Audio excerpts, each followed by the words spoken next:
Okay, let me do the regular. I'll try to do the regular. So I don't stress. I think it's, but just FYI, you might have to look at that overall. I'm sorry. So Lauren, I think I connected it to YouTube. We're about to go live. So from there, like everything what we are saying will be actually on YouTube, right? So I'm not sure if we need to share what we are sharing now.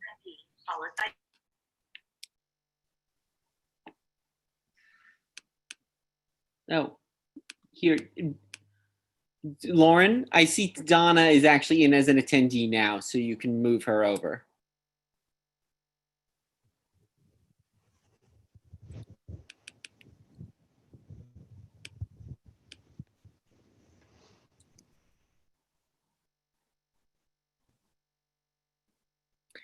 Donna, looks like you should be able to now turn your camera and your microphone on. I'm glad you were able to find the link and join us. Yes, I have both of them on. They're both on. Can you see me and hear me? Yes, we can. You look great. We can hear you very well. Thank you. Hi, Donna. Good morning. How are you?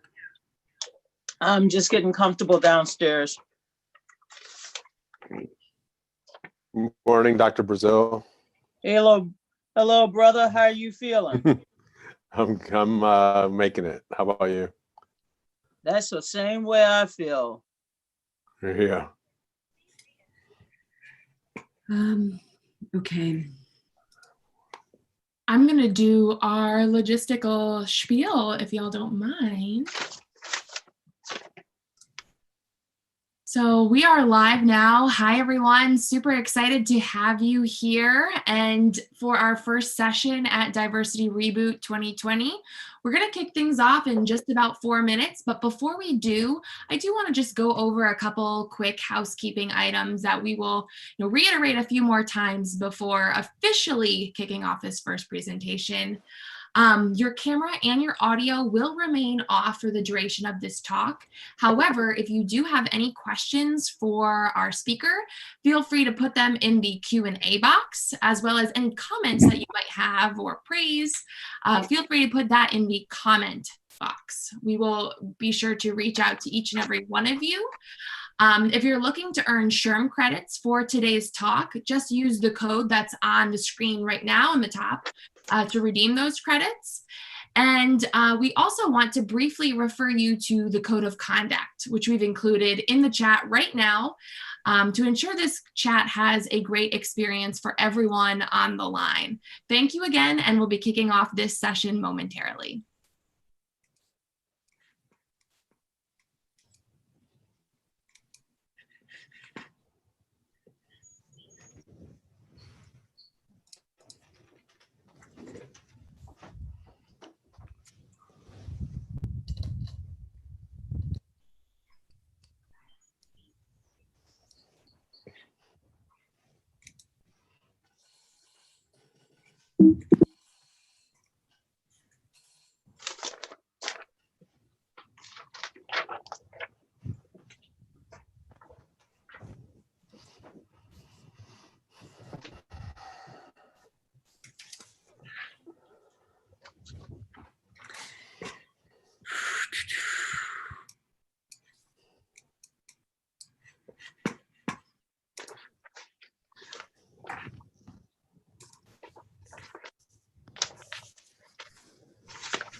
Great. For everybody who's filing in, we're going to get started in about 2 minutes, 12 o'clock on the dot, 9 o'clock Pacific. Thank you. Actually, we don't have anybody yet. We're all in the waiting room.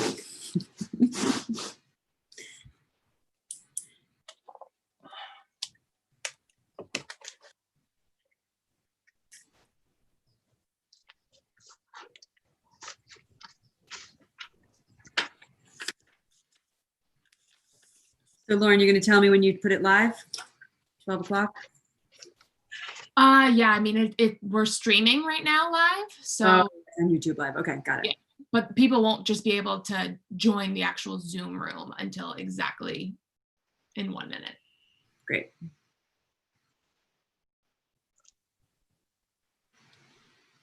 My lighting right. Although I think people are joining now, so it's great.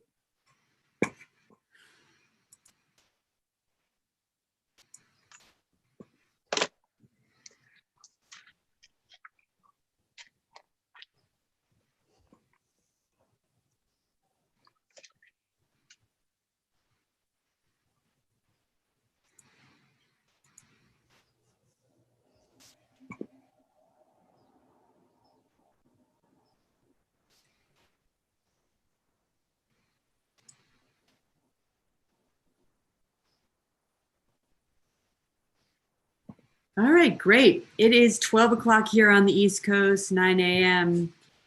On the West Coast. My name is Catherine Zaleski. I am co-founder and president of Power to Fly, and I am so excited for today's talk with Donna Brazil and Jamal Simmons on building a world that ought to be.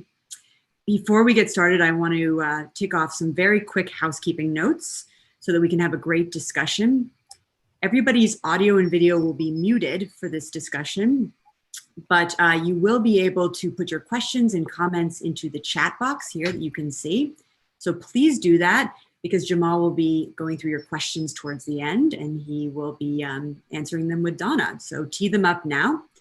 I also want to point out that we have an ID number at the top of the slide here, and that ID number is for your SHRM credits. If you're part of the Society for Human Resource Managers, you will understand what that means.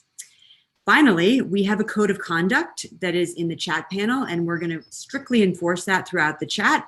So please adhere to it, refer to it, and so that we can have a very civil conversation.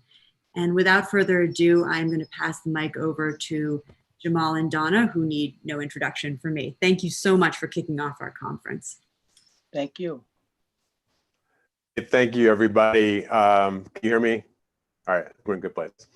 Okay, thank you, everybody, for having me. This is a pretty auspicious place to be at a time where the entire country is wrestling with the future of the country, the past of the country, how it is that we knit together these streams of illness on one side, the economy on the other, and underpinning it, what's tying it together is this history of racial antagonism, white supremacy that we're all wrestling with. I don't often quote George W. Bush.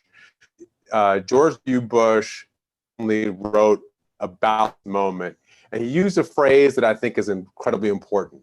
He talked about the habits of racial superiority, and we've got to break those habits. And I think it's a great way of thinking about it, because even those of us who think that we are wrestled with these questions and we know what we're going to do, we can find like habits that are like deeply in our souls and psyches, that they just come out from time to time, and we do things that are against the values we say we profess to believe in. So it's helpful for all of us to think about the world and how it is we play in that space. I'm going to welcome my friend, Donna Brazil, to the conversation, as I'm sure that's why you all are here. Donna has a lifetime history of pushing against structures and trying to make change and bringing more people into the process, not excluding people from the process, but bringing people into the process. So I think in a moment like this, when we're talking about rebooting diversity, Donna's an especially important person to have in the conversation. Donna, thank you for being here too. Thank you, Jamal, and thank you, Catherine, and all of the sponsors and everyone who put together this amazing program. Over the next couple of days, we're going to really dive deep into how we create this better world. How do we strengthen not just the pillars of our democracy, but how do we strengthen each other during this critical moment? What an amazing day to kick off this summit, a day in which the Supreme Court of the United States affirmed that there's no place in our society for discrimination against anyone on the basis of race, sex, nationality, and now gender and sexual orientation. So I am very excited to be a part of this conversation. And I hope over the next couple of days, we listen to one another. We try to learn how to build a pipeline, so that each and every one of us can have a place at the table. That's what this is about. Diversity Reboot is an opportunity for us to think about how we build a more inclusive culture, not just in the workplace, but throughout our entire society. So I want to thank my good friend Jamal Simmons, a young man that I got to meet over 20 years ago. And he's still my friend. He's still a champion of equality and justice for all. So thank you for allowing me to participate today. Donna, I just want to start, I guess, with the scene set, because we can't enter this conversation without talking about what's happening right now. You know, yesterday, the internet decided that Donald Trump's birthday was Barack Obama Day. So people all over the internet were posting pictures of the former president with themselves or with other people. I posted a picture that I took at the Democratic Convention in 2008. It's a picture of an African-American woman. Maybe she's in her late 50s or early 60s. It's an African-American woman holding a flag, like those flags you see at a car dealership, one of the largest American flags you could ever see. And she's waving that flag back and forth as hard as she could. I thought that was a moment of inspiration, hope, feeling of appreciation. But since that time, it seems like we have taken perhaps some steps back. But I want to get your views on this moment with George Floyd, Breonna Taylor, now Rashard Brooks, Ahmaud Arbery. What's your take on the moment that we're in? Well, I think we're in an inflection point. You've heard that before, but I also believe that we're in a moment of transformation. You know, Dr. King believed that in moments like now, these so-called dark moments, we should look for opportunities to build bridges, to build what I believe the beloved society. Dr. King believed in the beloved community. It's a great opportunity for us not to look just to look backwards, but also to look ahead. As you know, Jamal, being a descendant of slaves, we've had 400 plus years of being traumatized by racism, being terrorized by white supremacy. This is an opportunity for us as American citizens to understand that the pain of any individual, the pain of one community, is a stain on all communities. And so I think this is a moment that we should seize. We should seize it for the common good and make something happen so that we can transform our police departments, so that they're not using military force against citizens. They're not treating every encounter with citizens as a moment for combat. We can change the way corporate boards are structured so that there are people in the C-suite who can advance to the corporate boards. And yes, the C-suites need to be more integrated and fully inclusive. So I look at this moment as an opportunity for us to make structural, strategic, not incremental, but structural and strategic change. We need to accelerate the pace of change. In my lifetime, Jamal, I am the first in my family, not only to attend and graduate from a predominantly white state institution, but I'm the first in my family to have full voting rights. Imagine that, full voting rights in 2020. And so let us find ways, useful ways, to use this moment to strengthen our society. This is not about recrimination. This is not about replacing anyone. No one has ever said, I want to be better.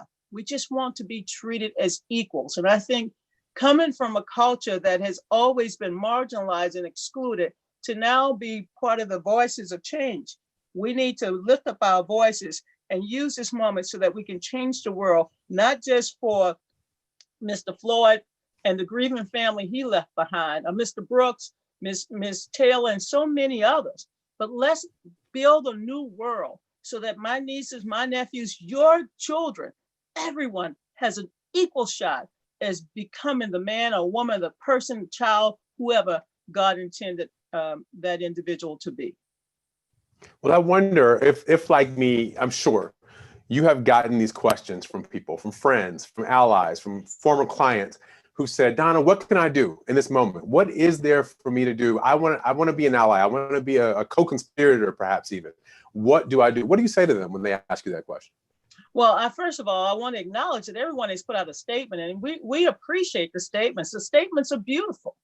I've read so many statements. My neighbors down my block here in Washington, D.C., my friends from home in Louisiana, My colleagues from all over the world, they're in solidarity now with Black Lives Matter.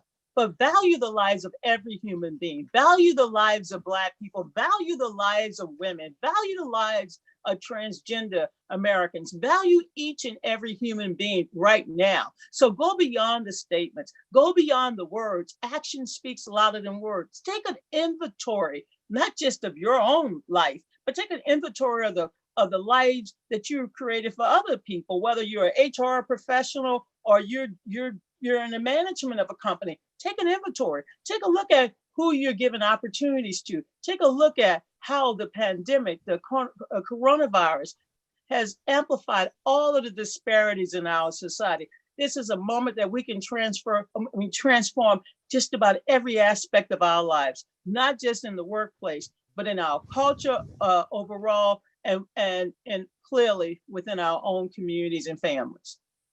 You know, you used a word a second ago that I want to pick up on. You talked about opportunity, and I was looking at this for another reason. But I went back and watched the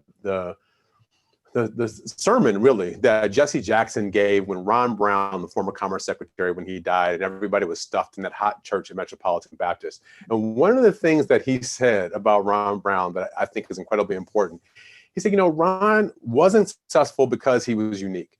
God didn't run on patterns. We're all unique. What made Ron successful was that he had opportunity. And I think about, you know, in my life, you hired me to come work on the Gore campaign 20 years ago. That was an opportunity for me. And then you put pressure on me to make sure that I was giving more opportunities to more young people, more other people to be a part of the Gore campaign as we went out and did our hiring for the 45 or 50 states that we were playing in.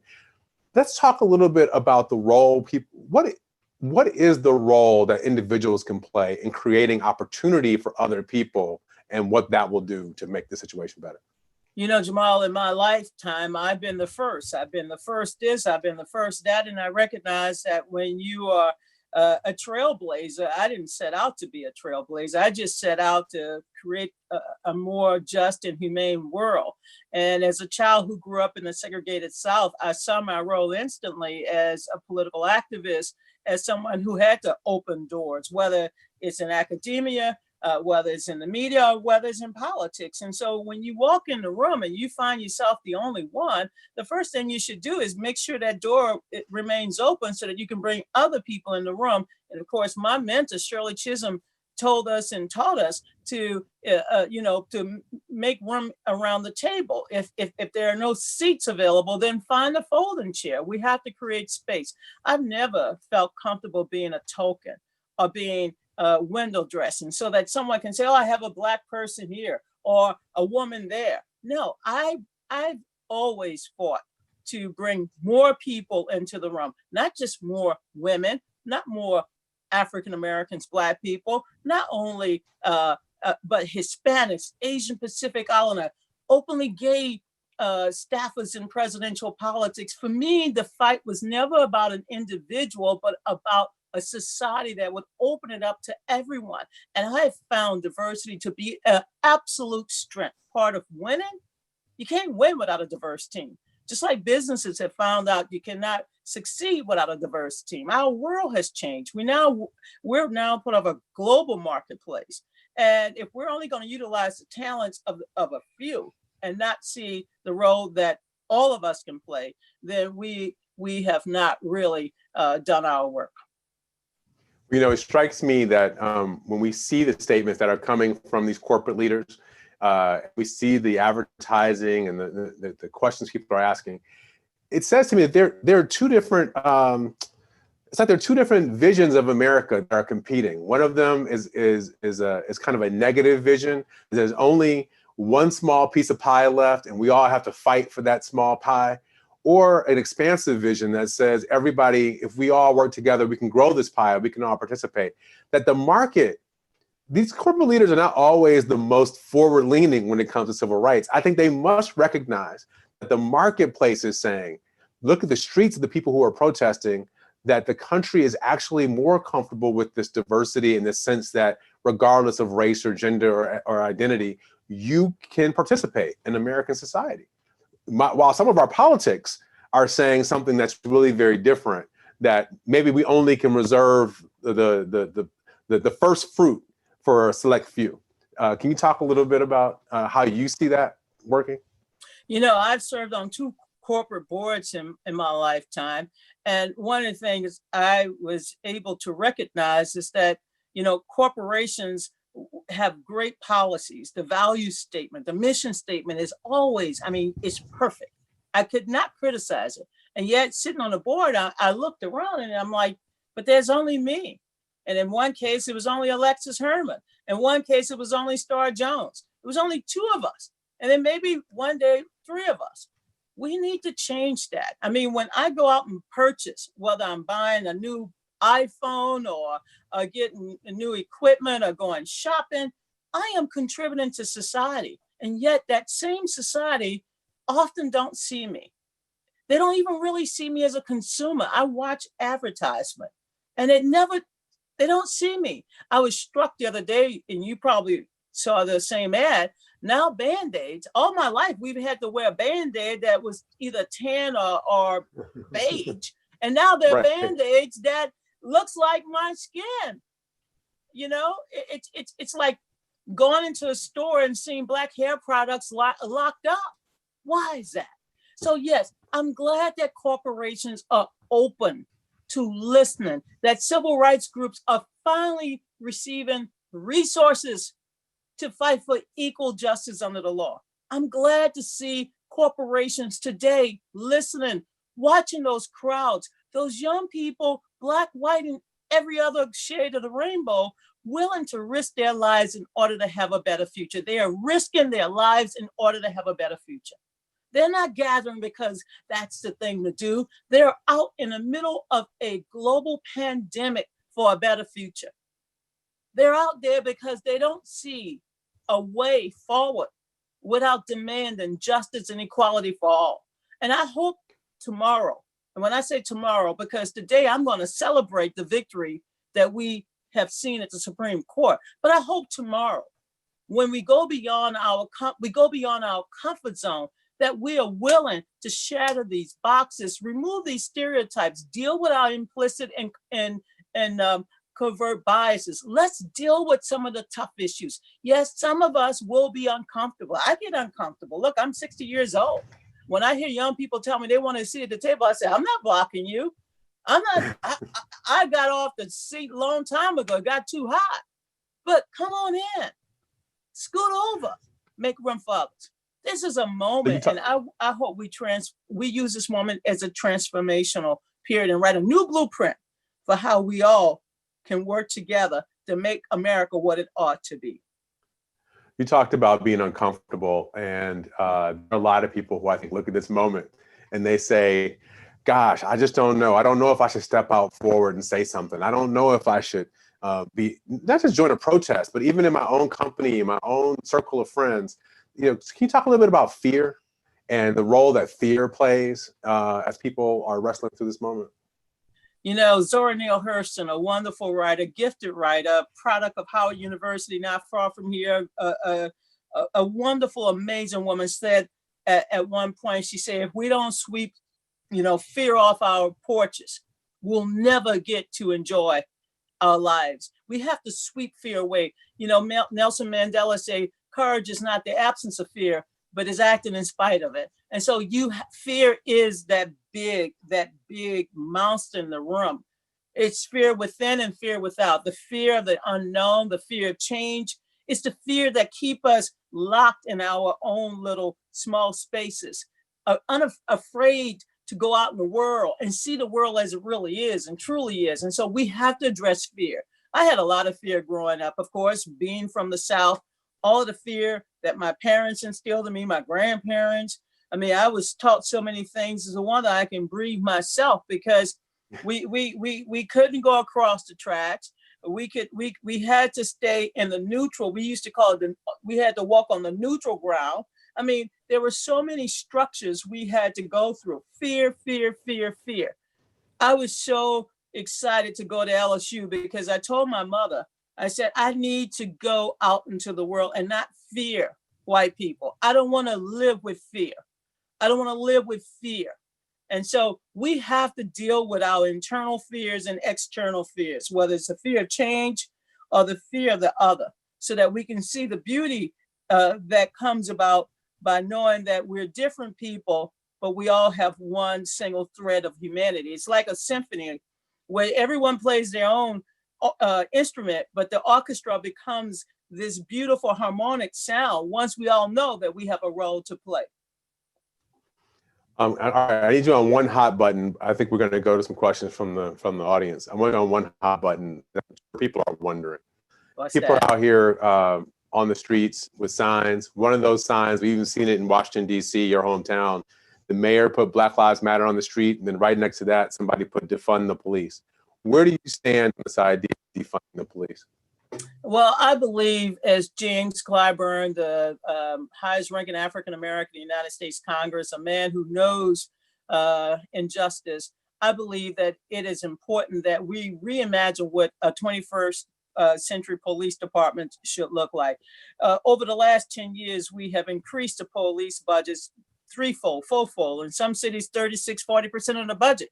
That's because policemen now are paramedics. They are social service workers. They are mental health experts. We've made our police departments everything that we have failed to do in society. And so it's important that we have a balanced approach to policing so that every policeman who arrives on a scene is not called in a home for domestic abuse. We have, perhaps better social services. We have a better educational system. We have a better parks and recreation center. We have to create an environment where the police are not the judge, the jury, and the executioners, so that we have a more balanced, holistic approach to the police. And so, no, I don't join those who are I call it a slogan because it's not the narrative of the Black Lives Matter movement. The narrative of the Black Lives Matter movement is a simple narrative, and that is we want to be treated as human beings. We want to be valued as human beings. We want to be part of a society that we have sacrificed for, that we have given our lives for. That flag that we carry, the flag that you mentioned earlier, is a flag that my father carried, your father, your grandfathers. When they go into the Army, my father being one of the first platoon that was integrated by President Eisenhower, he was so proud to stand up for his country. Yet when he came back home to Louisiana, he was called a boy. He was a boy. A man with 4 Bronze Stars for his country, the UN Medal for Valor, was a boy. And he died a man because he said, I am a man. And I'll never forget that day when President Obama called him right before cancer took him. And he was so proud to hear from the president. And my dad said, I love you. And I don't know what President Obama was saying. He said, but you brought bin Laden to justice. That's all I wanted you to do. My dad, after 9/11, my dad called me. He said, call George Bush and Dick Cheney and tell them I want to go back into the Army. My dad was 75 years old. He wanted to go back and fight. And yet he had an opportunity to talk to the first Black president and say how much he loved the fact that President Obama got the job done. So that's who we are. We're human beings. We're Americans. We love this country. And yet we have a different color skin. And we should not be judged by that or our sexual orientation or our gender. We are made in the image of God. And that's the way my grandmother taught us. I have a little thing I do on Instagram called This Is FYI, a little show. And I talked to Ralph Godby, who is the former police chief of Detroit Police Department. And what he said, which was very interesting, he said 2 things about policing. One, he said he joined the police department when he was 19, and for 30 years, he didn't have a single additional mental health evaluation for 30 years. And it wasn't until he retired when he went to seek help, he found out that he had PTSD.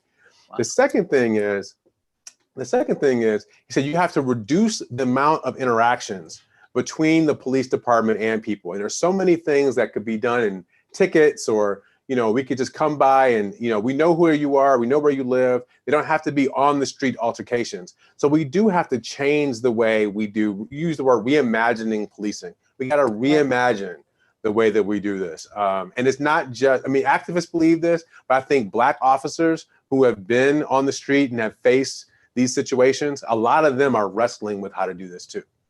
My Uncle Nat, when he came back from war, he, of course, did the training and became a part of the NYPD. My cousin Marky, my cousin Kirk in New Orleans. I have members of the policeman squad in my family. And, you know, I remember Papi. Papi was my cousin Deidre's dad. We call him Papi. And he was the first Black officer on the Jefferson Parish police force down in Louisiana. And he would often talk about, you know, what it was like to be a policeman. He said, when I take off that uniform, I'm Black. They don't see me as a man. And so that's what I think. People just want to be treated with respect and with dignity. And I hope from watching the video of Mr. George Floyd on the ground, 8 minutes, 46 seconds, I pray that the American people don't allow this moment to just go by, but instead we do something to strengthen our police department and strengthen the relationship between the police department, those who take the oath to protect and serve us, and ensure that the police department works with the community. You know, when I walk down the street or when I'm in my neighborhood, I know where the police station is. I know what a police station here. I knew what a police station was when I lived down the street. I know what a police station and a fire station is back home in Louisiana when I go home. I mean, because I've always believed that we should know each other. We should work together. And that's what it's about, because we hire them. We hire the mayors who then hire the police chief, you know, and that's the way it should work. They work for us. Absolutely. So there's a question from Zaina Xavier. I hope I got that name right, Zaina.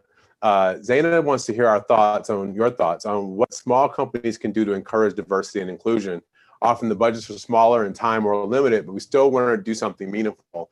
You know, and that reminds me of a report from 2014 that our friend Steve Phillips did called the Fannie Lou Hamer report, where he looked at the Democratic Party spending, and Democratic Party spent about $515 million, but less than 2% with companies that were led by African Americans or had any person of color in the partnership or leadership of the companies. So what is the role that even people who are progressives can play with contracting when we talk about opportunity and getting contracts to people of color? Well, it's employment, of course. It's mentorship. It's apprenticeship. That's key. But it's also diversity, supplier diversity. Have you thought about putting your resources in a woman-owned bank? That's simple. Have you thought about the products and the supplies that you often purchase? Have you thought about looking into minority and women-owned businesses that supplied? I remember when both you and I were Capitol Hill staffers, and Congresswoman Eleanor Holmes Norton with members of the Black Caucus and others decided that we were going to have a procurement fair, because here we are in the seat of the federal government, and many of the federal agencies didn't know that right here in the District of Columbia, we have people who can supply the federal government with essential items. You don't have to shop all over the world. You can come right here. And so think about the small steps you can take. We're not asking you to take a huge, giant step tomorrow. If you're a small business, I'm a small business. I mean, I go out there, and whether I'm printing supplies, whether I'm looking for office supplies, whether I'm looking for staff, interns, I try to, as they say, shop local. I try to go local. I try to support local businesses. I walk around my neighborhood to see who's open, who's delivering. And I'm like, get on DoorDash, you know, get on Caviar, get on all these sites. And if some of them just directly, you know, deliver. I have found so many small businesses over the last 3 months during this pandemic just to shop locally. And it's been a great feeling. I bought most of my hair products online from minority women-owned businesses, and this is the best. In my candles, I love scented candles. I used to go to Nordstrom Rack. Yeah, I'm a little bit on the frugal side, but now I found a local woman here, and she has a candle. One of them is named after Billie Holiday. One is named after Nina Simone. And I mean, if I'm upstairs, I'm with Billie. If I'm down, I'm with Nina. It has just been a joyful experience to see how many local minority and women-owned businesses that are often excluded from the entire procurement process. And and of course, like individuals, we're not seen, and therefore we're never recruited. And I'll just give you a little bit of a number on that. Black and Latino women are the fastest growing group of entrepreneurs in the country. $44 billion in revenue these entrepreneurs create. Yet it's so hard for them to get funded. It's so hard for them to get the loans. It's so hard for them to get the investment. And you see, particularly if you think about venture capital funding, 77% of that goes to white companies, 0.2% goes to African-American women. So I think when we talk about creating opportunity and we want these communities to grow, we know that Black businesses, women-led businesses tend to hire more African-Americans, Latino businesses hire more Latinos, women businesses hire more women. You want to have an impact on that hiring? I think you can have, supporting those businesses seems like it makes a lot of sense to me. I agree. Thank you for that great question, Anna. There is a one more from Joss. Joss wants to know, why did it take so long for government officials to get rid of these Confederate flags and some of these Confederate symbols? He's asking about. You're from the South. You're from Louisiana. New Orleans dealt with this in particular. Are we erasing history by bringing down these symbols, or what's your stance on whether or not we should get rid of some of these old symbols? Well, first of all, many of these symbols came up in the aftermath of what I call the period of Reconstruction and the Civil Rights Movement. They came up as a reaction to the progress we were making following the end of slavery. And so I don't believe that these statues have any place in our democracy. My parents, before my mom passed away, they lived on South Jefferson Davis Parkway. Jefferson Davis Parkway.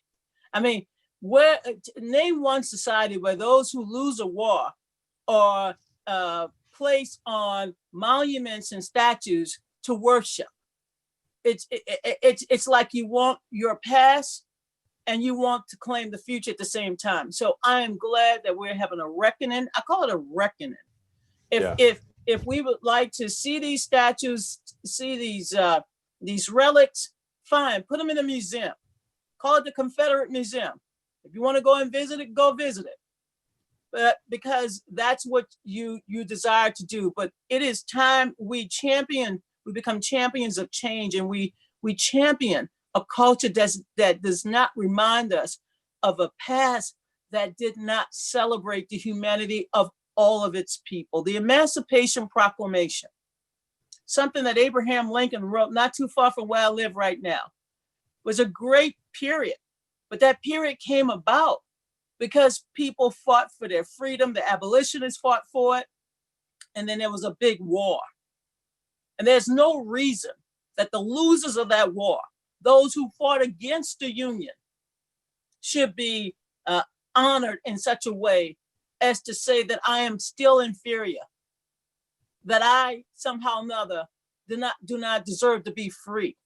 I deserve to be free. I want to be free. I want my children's children to be free.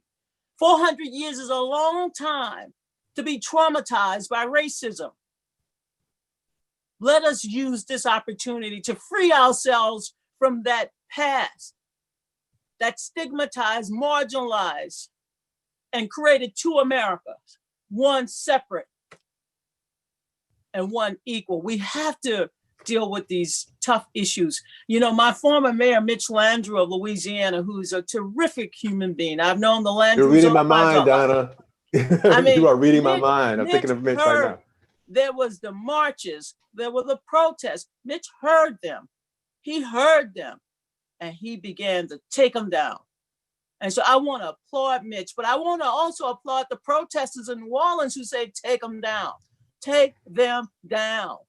Put them in a museum, put them wherever, but don't leave them standing as a mockery to me and my family and the contribution of millions of Americans who sacrifice to ensure that we have one America, one great country. And that's what we should be celebrating.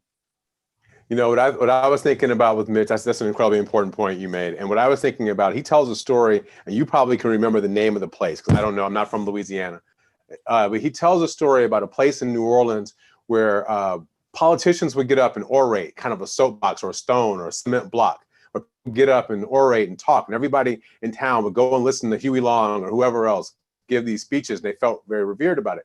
But what he said was, when he did the research, he went back and found out that it wasn't just a place where politicians gave speeches. It used to be a place where they sold slaves. And so Congo he Square. talks about that. What is it? Congo Square. Congo Square. And so he says, what we've done is, it's not that we're taking down history, but that we haven't been telling the full story to all of our citizens. And that's why we're in this fix.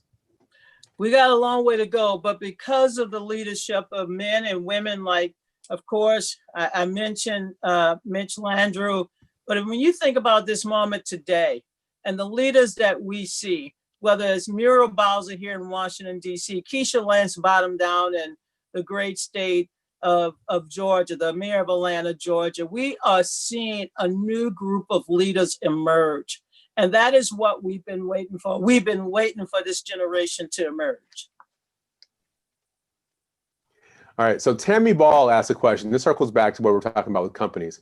Tammy Ball wants to know, how can employees put pressure on their companies to add more and promote more people of color and women and other people to senior leadership and board of directors? What can people do inside of companies themselves?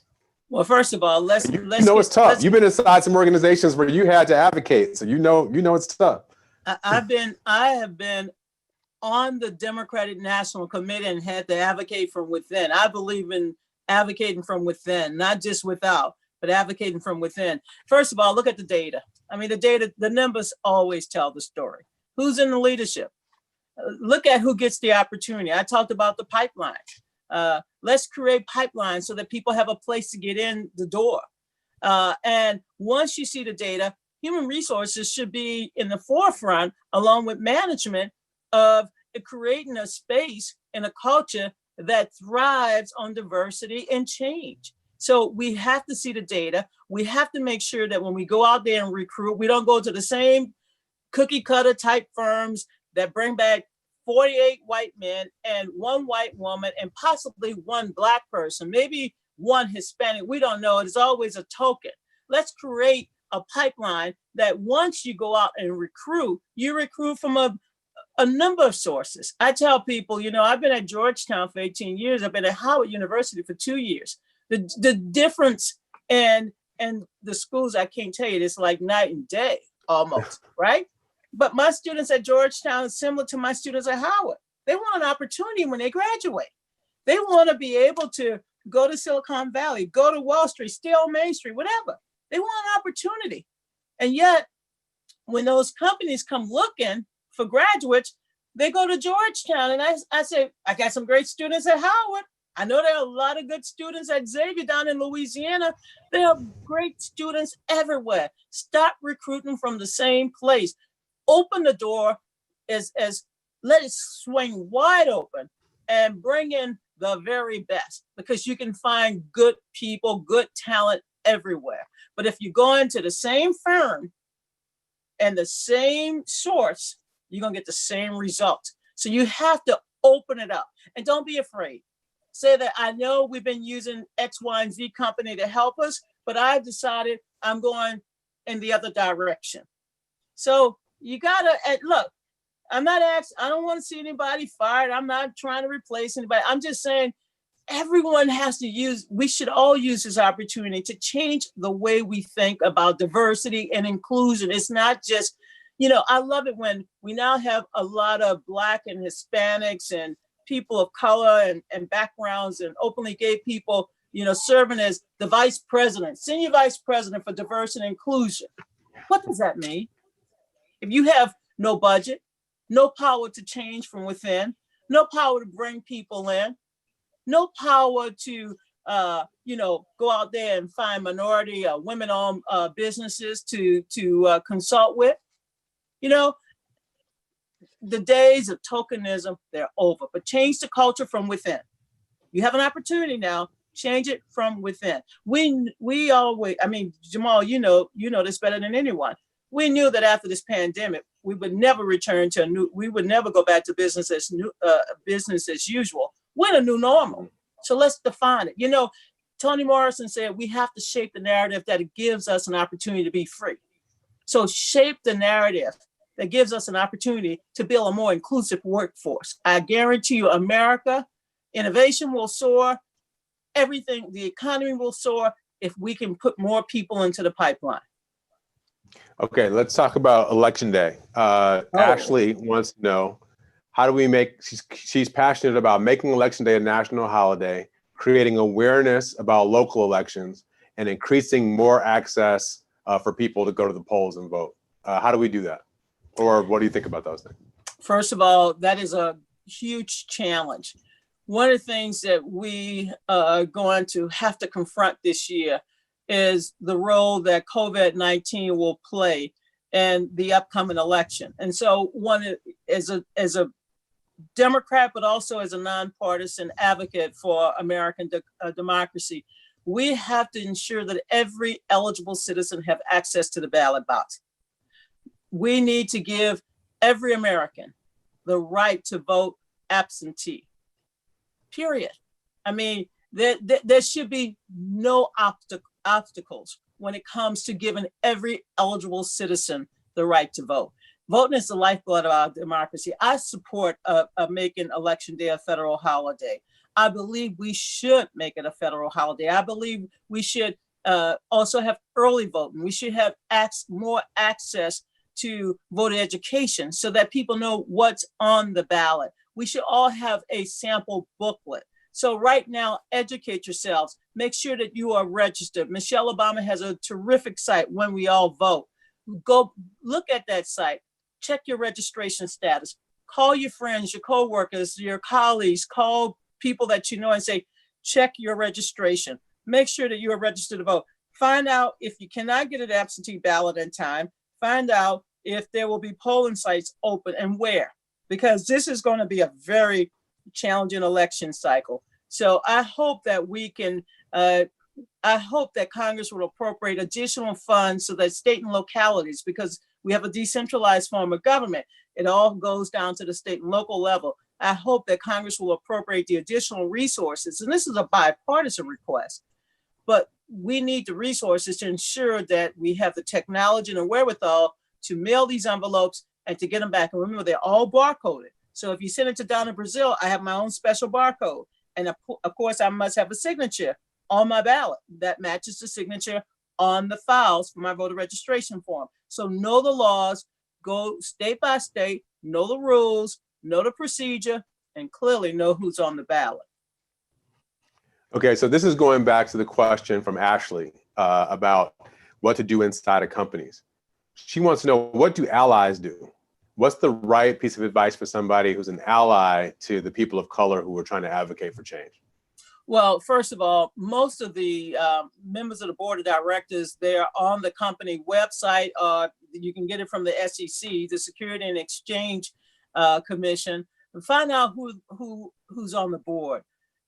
Seek some allies on the board, and then have the board put pressure on those CEOs. Also, I'm a great proponent, and one of my great friends, Julie Goodrich, who taught me about this, I'm a great proponent of having shareholder resolutions to push for fundamental change. You know, Warren Buffett once said that he was not going to adhere to the concept of the Romney rule, which is if you're recruiting to go out and find someone to put people of color and women and minorities in the pipeline.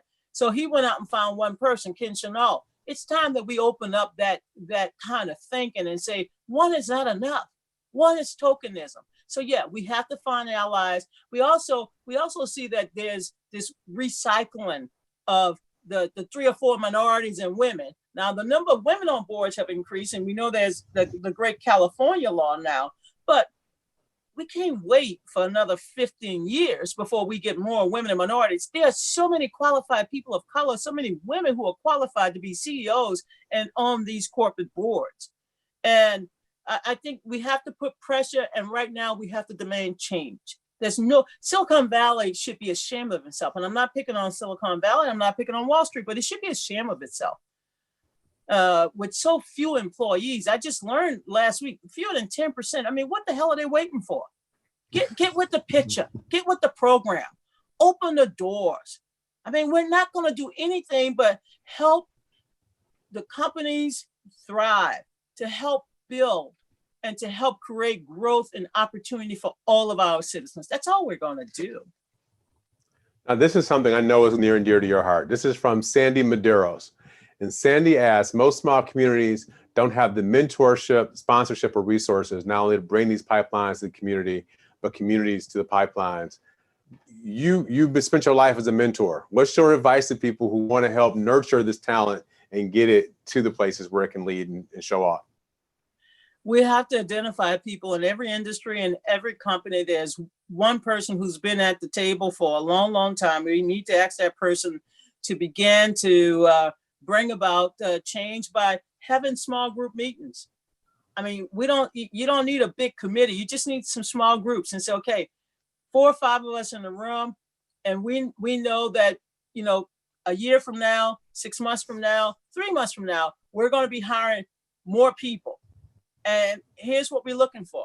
And so why not start now in mentoring people? I have always believed that it's important to mentor, especially college age students, people who are just starting the workforce.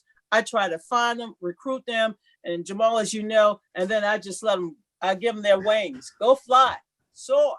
And after 2 years, I'm like, if you're still with me after 2 years, I didn't do a good job. I want you to go out there and soar. I'm so proud. I look at Hollywood, I look at Silicon Valley, I look everywhere across this country. I got my kids. I call them my kids. I got 300 kids, different daddies, of course. But these are kids who I have mentored and that I keep in touch with, that I've encouraged to go into international law. I've encouraged to go and work on Wall Street. I've encouraged them to start their own businesses. And so you also know, Jamal, there's a group of us called the Color Girls. We have mentored hundreds of kids because we wanted young Black women and men to know that they had a place in American politics and, for me, American media. So it's very important that we mentor and that we help to sponsor them. We write those letters of recommendations. I write on average 3 to 4 letters of recommendations a week. And when President Obama appointed me to the Fulbright Board, you know, this national program that has international reach, I was so proud because finally my students who wanted to study abroad, teach abroad, I had a path for them. So create the path. If we create the path, then we can build the pipeline. That's my theory. Create the path and build the pipeline. You know, it seems there's a question from Stacy Porter, who wants to know about federal law enforcement when it comes to some of the diversity. We went through a period where we had these mayors like Coleman Young and Maynard Jackson, who really pushed on making sure they were going to be inclusive. Marion Barry in DC, they were going to be inclusive corporate communities, and we had affirmative action, and we had levels and quantitative measures. We kind of moved away from that during the Reagan years. Do you think that this is the kind of thing that we should be re-examining, whether or not we have more stated quantitative measures that we can measure against? And should the federal government be involved in that? Absolutely. I think there's a role for the federal government. I talked earlier about the importance of data. We need to see the data. I mean, the fact that the SEC, the Security Exchange Commission, has this requirement that companies be more transparent, and yet many companies do not comply. And yet when companies do comply, we sort of look at it and say, oh, they got one person, and we feel like, okay, they've complied. No, I think the data is very important, because if we have a society that's only building what I call old structures, we're going to continue to get old results. We need new structures so that we can get a new transformational change that allows this country to thrive. I mean, every study I've read, every study I've seen from McKinsey to Deloitte, to even some academic studies on diversity and the importance it should really give corporations and others the incentive, not just corporations, academia, media, every aspect of society. It should give people an incentive. You know, Jamal, when I see you on CBS on Sunday, just like when I'm on Fox News, I mean, we're part of transforming the culture of the media by having our voices and having us be a part of the conversation, whether we're talking about crime and justice issues, or we're talking about the economy, whatever. I mean, it's important that our voices be heard on these important strategic matters facing our country. So you brought up media. Alex, excuse me, Alex, if I get this wrong. Alex Shalambides, I think, wants to know, how do we keep a spotlight on this issue when the news cycle dies down? Change will require continued pressure and focus. How do people keep the attention here? You're a longtime media pro.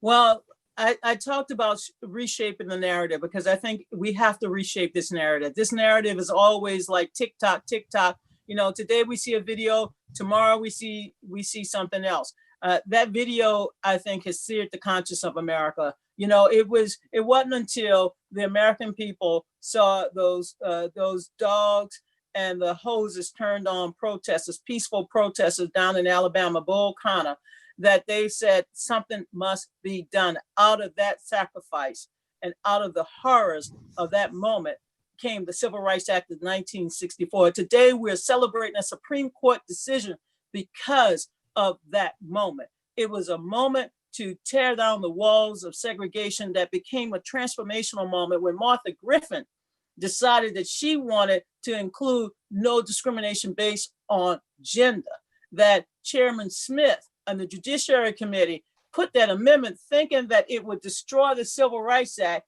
and instead there was enough votes to include it. Today, because of Martha Griffin and because of Dr. King and the civil rights community that fought for change, we now see what I call the fruit of the sacrifices of those who came before us. So understand history, understand how we create moments and shape the narrative based on how we engage with each other and how we engage in telling that story. I do believe that we will see lasting change from the tragedy, not just of the murders of George Floyd and Breonna Taylor and Mr. Arbery and now Mr. Brooks.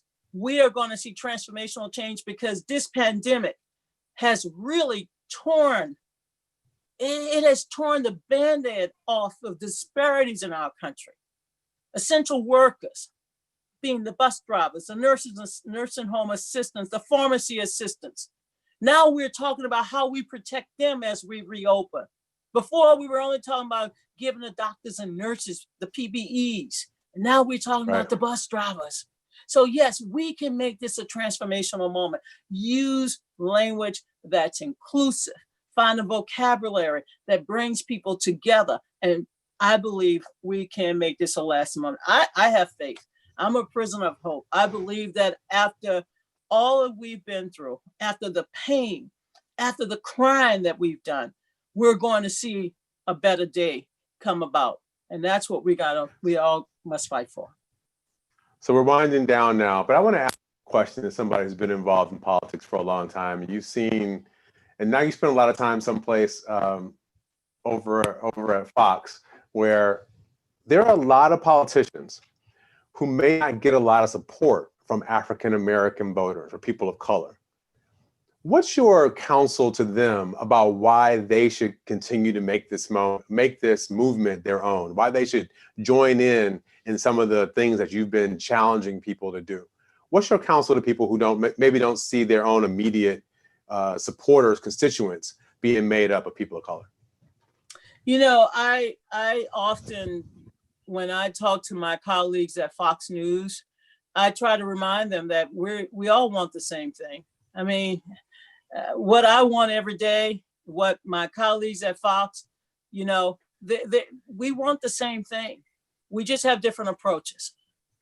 If we want to work toward justice and peace and equality for all, then we have to find common ground. Compromise should not be a dirty word. Every issue should not become what I call, you know, part of our daily political combat. There are things that we can all agree on, and we should work to build these bridges and not walls. And so I try to find the commonality of our struggle so that we can go there together. I mean, a country as rich as we are, and I'm not just talking about financial resources, I'm talking about the intellectual. We're such an awesome country, and nobody's going to ever take that away from me. I know how great this country is. I don't need it to be a slogan because I've experienced this great country. But I want a country that allows each and every one of us to participate at our fullest level. And if we can do that, and we can communicate that, and we can thrive toward that, then we can make it happen. You know, years ago, Jamal, and I want to close, in the aftermath of that catastrophic hurricane that hit my beloved Louisiana, I wrote a column in the Washington Post and I said, Mr. President, how can I help you? I was tired of hearing people call George W. Bush a racist and calling this one incompetent down in Louisiana and pointing fingers in this direction. Meanwhile, people were still suffering. They were still stuck in the Superdome and at the convention center. And I'm like, Mr. President, I just want to help you. And for 3 years, I was going over to the White House and George Bush White House. I was Al Gore's campaign manager. I was going over. And some days we were talking about how to rebuild the levees. Most days we were talking about how to reopen the schools and how do we bring people back home. To be able to sit at the table with George W. Bush and Andy Card and Ed Gillespie and Karl Rove, I mean, they knew I didn't vote for them. They knew I voted for the other guy, Al Gore, but they wanted help. I think in this political climate, this pandemic world we live in, we should all reach beyond our comfort zones and try to bring in the voices of the people with the experience to make this a better world. That's what we should all do. That's what I would like to do. All right, that sounds good to me. I'm gonna close out on this. I do think it's historically significant. We saw Ida B. Wells recently receive a Pulitzer Prize, Yes. 100 plus years late. Yes. But at this moment, it's like her work is even more important because we are seeing these evidence that perhaps this issue of lynching is not going away. So I would just like to challenge the audience as people are paying attention. This is the Donna Brazil show, but I want to challenge the audience to pay attention to these stories and think about the breadth of American history and what it is each one of us can do to lift up what we think are the right values we ought to have, whether they are nationally in a community, our company, or just our families. It's an incredibly important time. But thank you, Donna, for joining us. This was a Jamal, great. you, Catherine, Rob, everyone with the power to fly, use this moment to not just fly, but to soar, to find that distant star and to reach for it and to believe that you will get there. And if you don't make it, at least you tried and you will find yourself flying and soaring each and every day. Be an example to others, tell your story, share those stories and help reshape that narrative because America is a strong country when we come together and celebrate one another. Thank you for allowing me to be part of this history-making virtual session and the summit to empower people to reboot diversity, not just in the workplace, but our entire society. So God bless you all and thank you so much for this great opportunity. Thank you so much. Fantastic. I'm going to send you the comments feed because it's the nicest, most encouraging comments feed I think I've ever seen on the internet. Wonderful people who are here to make a difference and build the world that ought to be. So you'll get the transcript very soon. And they're all saying thank you right now. So for everybody else who's sticking around for the day, we have 4 tracks that you can go to now. The next keynote is at 3 p.m. with Johnny Taylor Jr. And you will see your SHRM credits up there on the screen that some of you have been asking for. And we're just so excited to be here with you all. And thank you so much to Donna and Jamal for taking the time and really helping us build a better future. So thank you. Bye-bye. See you at the other sessions.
Hey everyone who's still on this track. We have 3 other incredible tracks happening right now and the Product Expo, which is only happening during today for the 4-day summit. So make sure to leave this session, check out one of the other already in progress sessions on the impact, inclusion, and future of work tracks.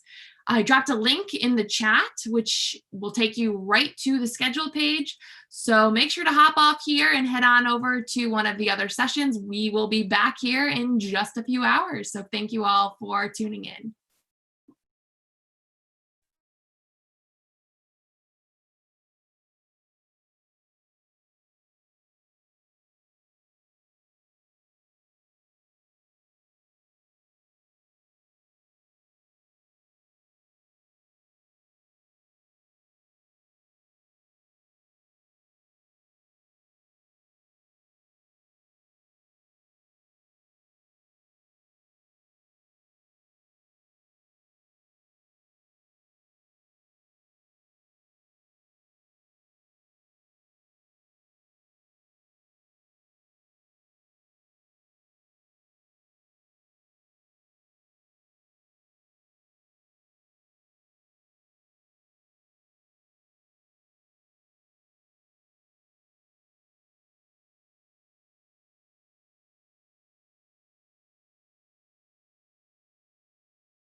Hey everyone still on the call. I just want to reiterate that we have 3 other incredible tracks happening right now. There's a little confusion on how to get into the track. All you need to do is scroll over to the time that we're at right now, which is 1:11 Eastern. 1, 12, 11, 10, 11 Pacific. Just click on the track that you're interested in. Again, it's the impact track, the inclusion track, the future of work track, and then our product expo, which is only happening today, and Plyometrics is actually speaking right now. So make sure to head on over and check that out. All you need to do is click on the track that you're interested in. You'll see the live stream come right up on your screen, and then you can either join the Zoom meeting like you did for this track or just watch from afar.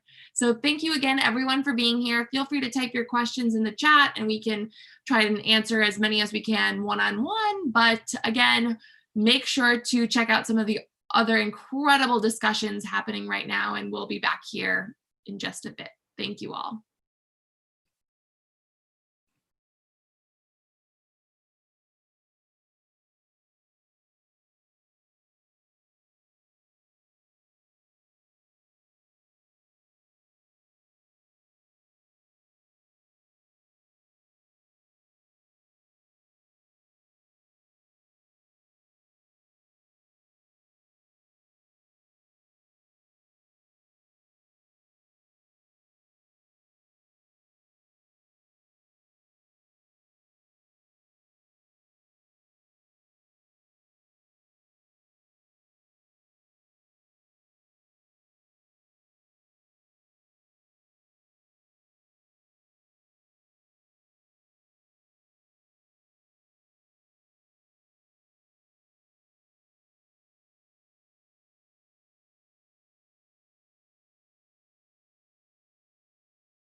Hi, everyone. I still see 30 people who are still on this call. We do not have another discussion here for just a bit. Actually, we will be coming back at 3 p.m. So while I would love to have you all hanging out in the main track, there are 3 other tracks happening right now. It's actually really incredible discussions with Iris Benet, Renee Whittemer, Frida Poli, Eve Burton, and Michelle Gonzalez.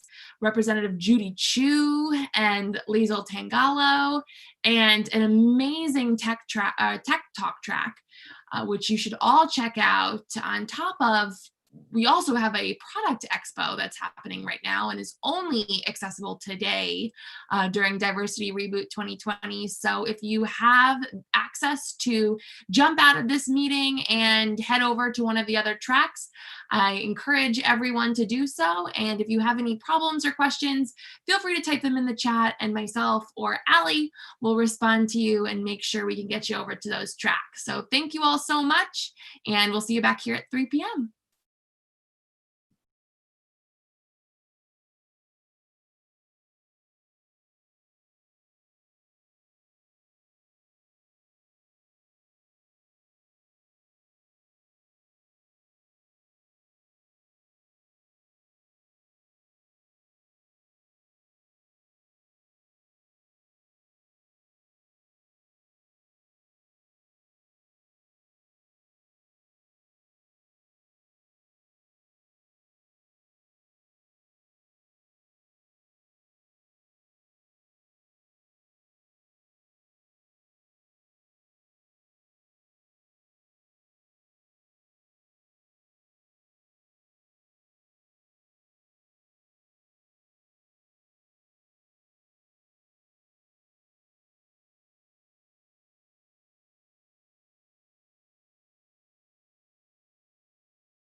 I'm actually going to walk y'all through this because I think there is some confusion, and I just want to make sure that we're all on the same page here.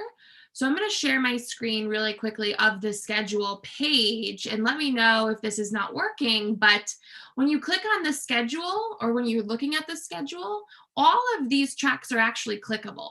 So now you're pulling up the inclusion track, the main track, the tech track, and then the future of work track, not to mention the product expo. So this will also bring you into a whole nother meeting. For each of these tracks, as you can see, so let's go into inclusion, not only can you just watch the stream on Power to Fly, but you can join the virtual meeting just like you did for this chat today. So go to the summit page, so powertofly.com or events.powertofly.com or powertofly.com/summit. Click on the schedule. You will see a little button that says already registered, join now, and you'll see this scheduled track page where you can scroll over. Our session should be grayed out, and then click on each one of these sessions. Let me know if you have any issues clicking on each one of these individual sessions. They don't have individual URLs. But I can try and troubleshoot with you as we go along. But let me know if anyone has any issues and I can come back on.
Hey everyone, I still see there are 17 people on this call.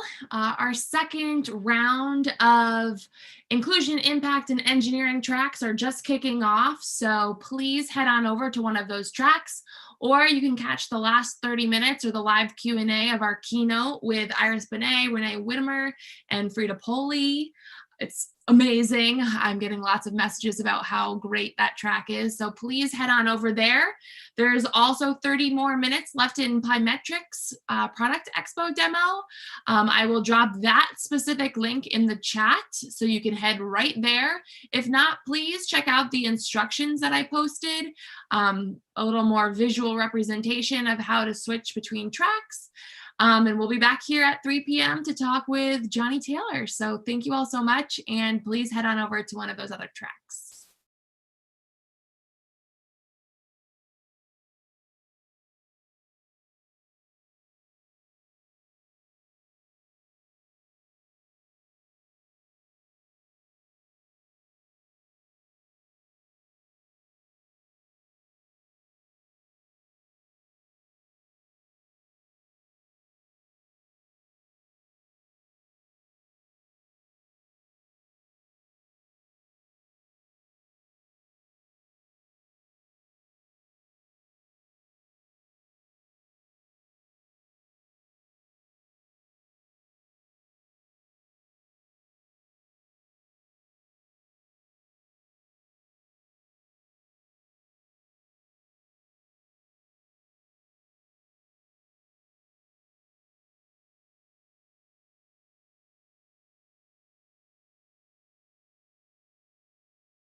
Hello.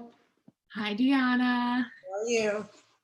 Good. I just watched your last talk. It was so good. Yeah, it went by so fast. I was like, oh my gosh. And we're still live streaming here, so Oh, just awesome. keep that in mind. Good to know. Oh, Alrighty. Johnny in here. Great. So I wasn't sure if people can like join before because I know they couldn't for the first talk, but I just saw someone new come. So Allie, we'll have to play this by ear. Sounds good. Yeah, I was lurking in the shadows here. Hello, Diana. How are you? How are you?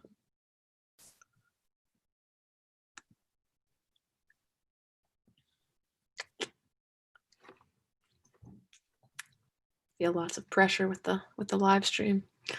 Anyway, what's been your favorite part of the morning so far, Deanna? Oh, I loved Donna Brazil's talk this morning. It was awesome. It was great. Yeah. You the tissues, geez. Wow. And I'm from New Orleans too, so much of what she talked about was like local things that happened and whatever. So it was very familiar as well. She's awesome. Oh my gosh. Very inspirational. Yeah. Yeah. How about you? I would have to second that. I was trying to monitor the chat while I listened, so it was a lot to process at once, but it was really cool. I thought Jamal was a great moderator as well. He was awesome. Yeah, he was awesome. I bet the chat was amazing. It was. We're gonna have to send it over to them. So many really great comments. People were very excited and inspired. So very good. I just popped into the storytelling conversation. Oh my gosh, I was sucked in. So I just stayed there for like 25 minutes. Oh my God, it was so good. All of these talks are just amazing. Good sessions, yeah. So hard to pick. Yeah. So many good sessions. All right. And actually, quick question, Deanna, before we get started, how would you like to receive the questions? Do you want me to Slack them to you? Do you want me to send them in a private message? Do you want to just look at them yourself? Definitely not look at them myself. So Slack is good. Okay. Yeah, I could do Slack. So I will send you them. Thank you.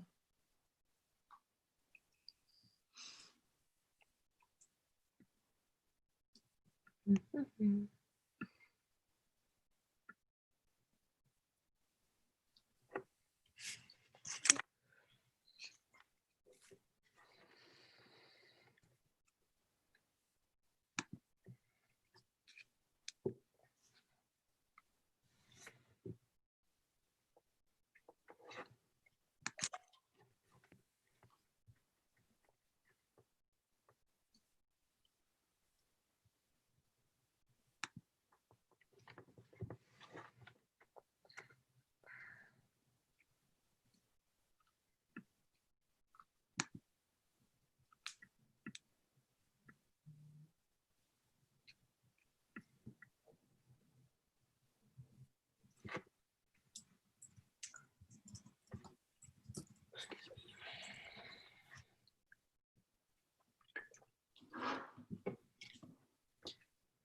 Still unclear, Ellie, whether people can get here or not, or if these are just stragglers from the first one.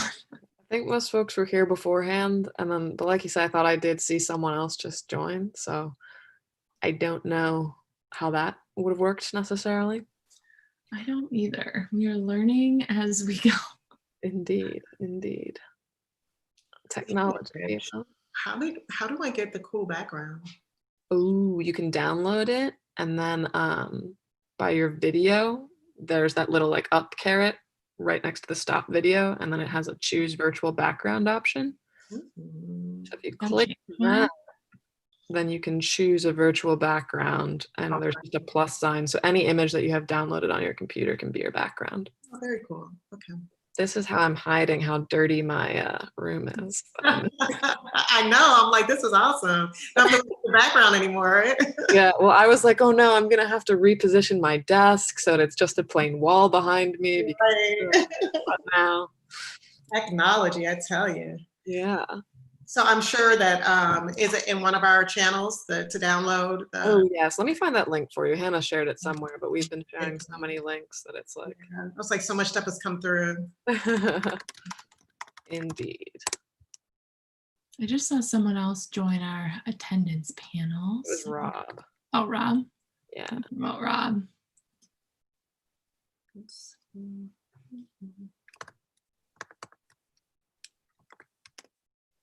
Hi there. I just wanted to join at the top just to make sure that there was nothing that anyone needed.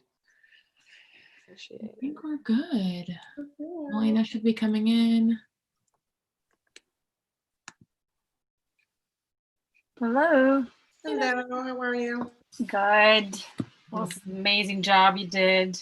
I mean, all of you. I was just listening to Deanna on the Alice panel. That was great. That was cool.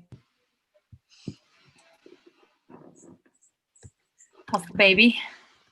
Good. My 13-year-old is babysitting, so. Start them young. I know, right? Yeah, my daughter was, I don't know, 12, but I guess when Timo was born. So anyway, she's a lot more useful now, you know? I'm sure. Yeah, that's what I said. A couple of years she'll really be, but yeah. She's a little baby whisperer right now, though. He really responds to her, so it's working out. It's amazing. Is he a good baby, Deanna? He's such a good baby. He only cries if he's hungry, or I mean, there's usually a reason, and he's pretty easily soothed. So I want to knock on wood because I'm so superstitious. But so far, so good. Oh, absolutely. Knock on wood is right. You never know. You never know. It can change in a heartbeat. So do we have anybody from Johnny's team? Not yet, right? I don't see anyone. Oh, we have people participating. I guess people stayed. Well, yeah, Melina, these are I think the leftover people from the first session. Got it. All right. I'm just watching my email too in case they have any issues. Rob, maybe email Martha, just a quick reminder. Yeah, I'll email her right now. Yeah. This is great. Okay, so we are on air. Yes. Hello. But I think we realized, Melina, for this track, people can't get in until right on the hour. So typically we would do a logistical rundown. So I don't know if you want to just include the logistics in your spiel to kick things off. I mean, unless, I don't know, I don't want to miss the logistics. Maybe just call out that people can ask questions in the Q&A box, which I do see now, Allie. Great. Oh, it's up this time. I don't see it still. Where do you see it?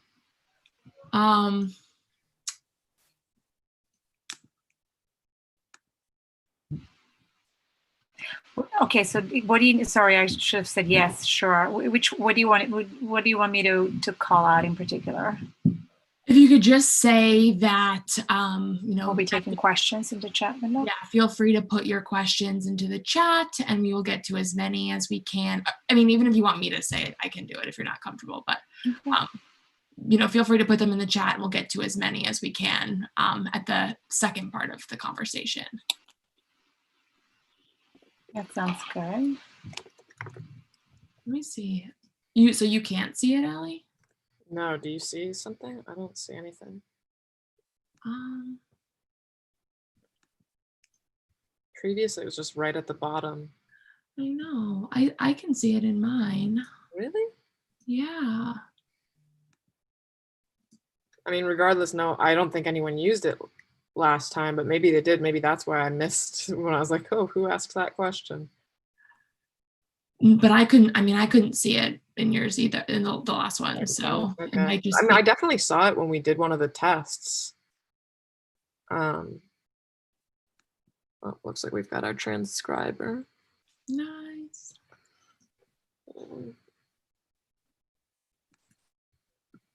So if you're good then, Melina, to do the housekeeping, I'm going to jump off video momentarily and I'll just leave that part to you. Hopefully, yes. I did not lock myself out, so why don't I go to a locked room for a moment, just in case, all right? Right there.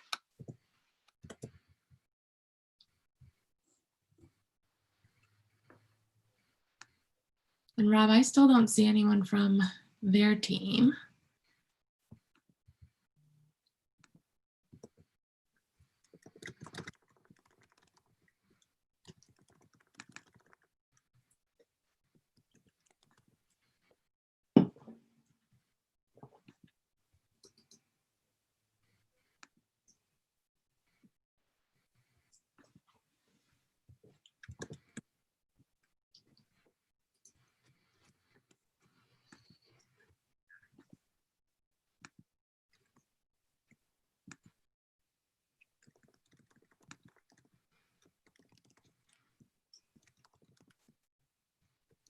Q&A main is disabled. That's what we agreed to on the call last Friday.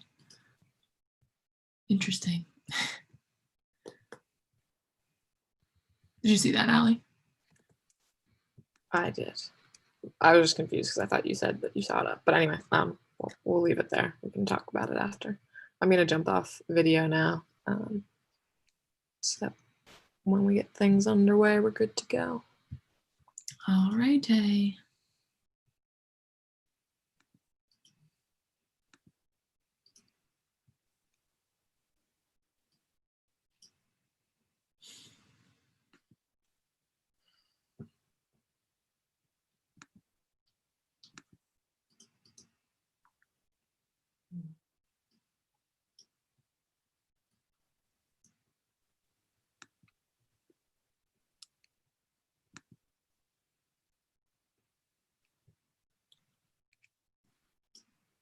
Great.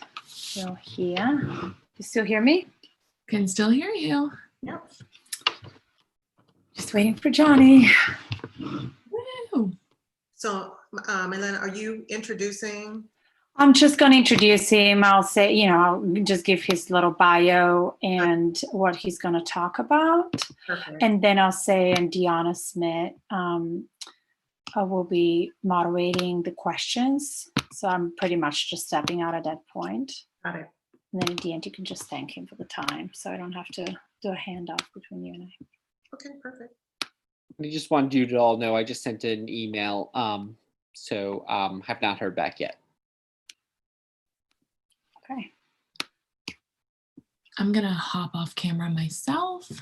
So we're getting down to it. Shall I as well, Melina, until you introduce me, or? I mean, you can both stay. We can both, you and I can stay on.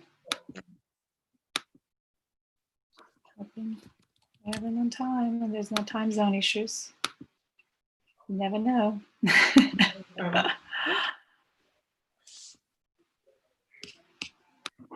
And then, do you have Martha's cell phone number, Rob? Yes, I'm gonna try to find her or Kathy's number. Probably Martha's was better. She's Yeah. directly blind there. Oh.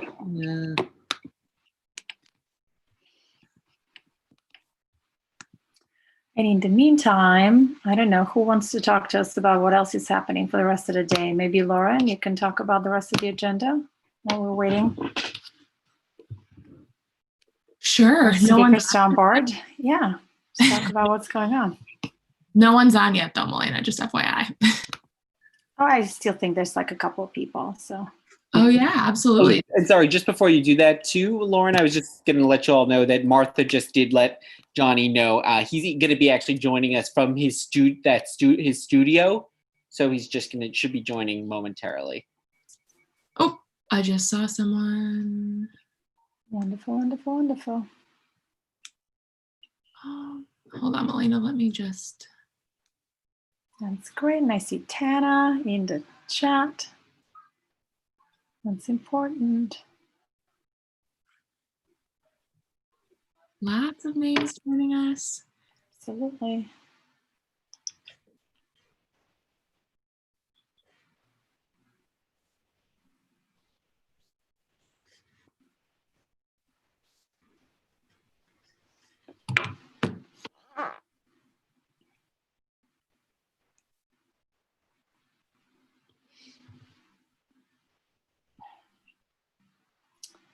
I see Stella. I see so many people I know. This is so wonderful. I don't think you can say anything because this is a webinar, but I can see your names. So hello, everybody. We're waiting for our amazing speaker. I will do a short introduction once he joins us. Lauren, do you want to tell us what else is happening for the rest of the day? Yeah, so and who you are?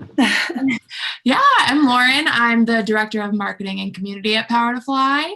We, of course, have a packed day of activities and events for all of you. So this is our main track. We have this amazing discussion happening now and one more talk with Ariana Huffington and Pat Waters a little bit later today.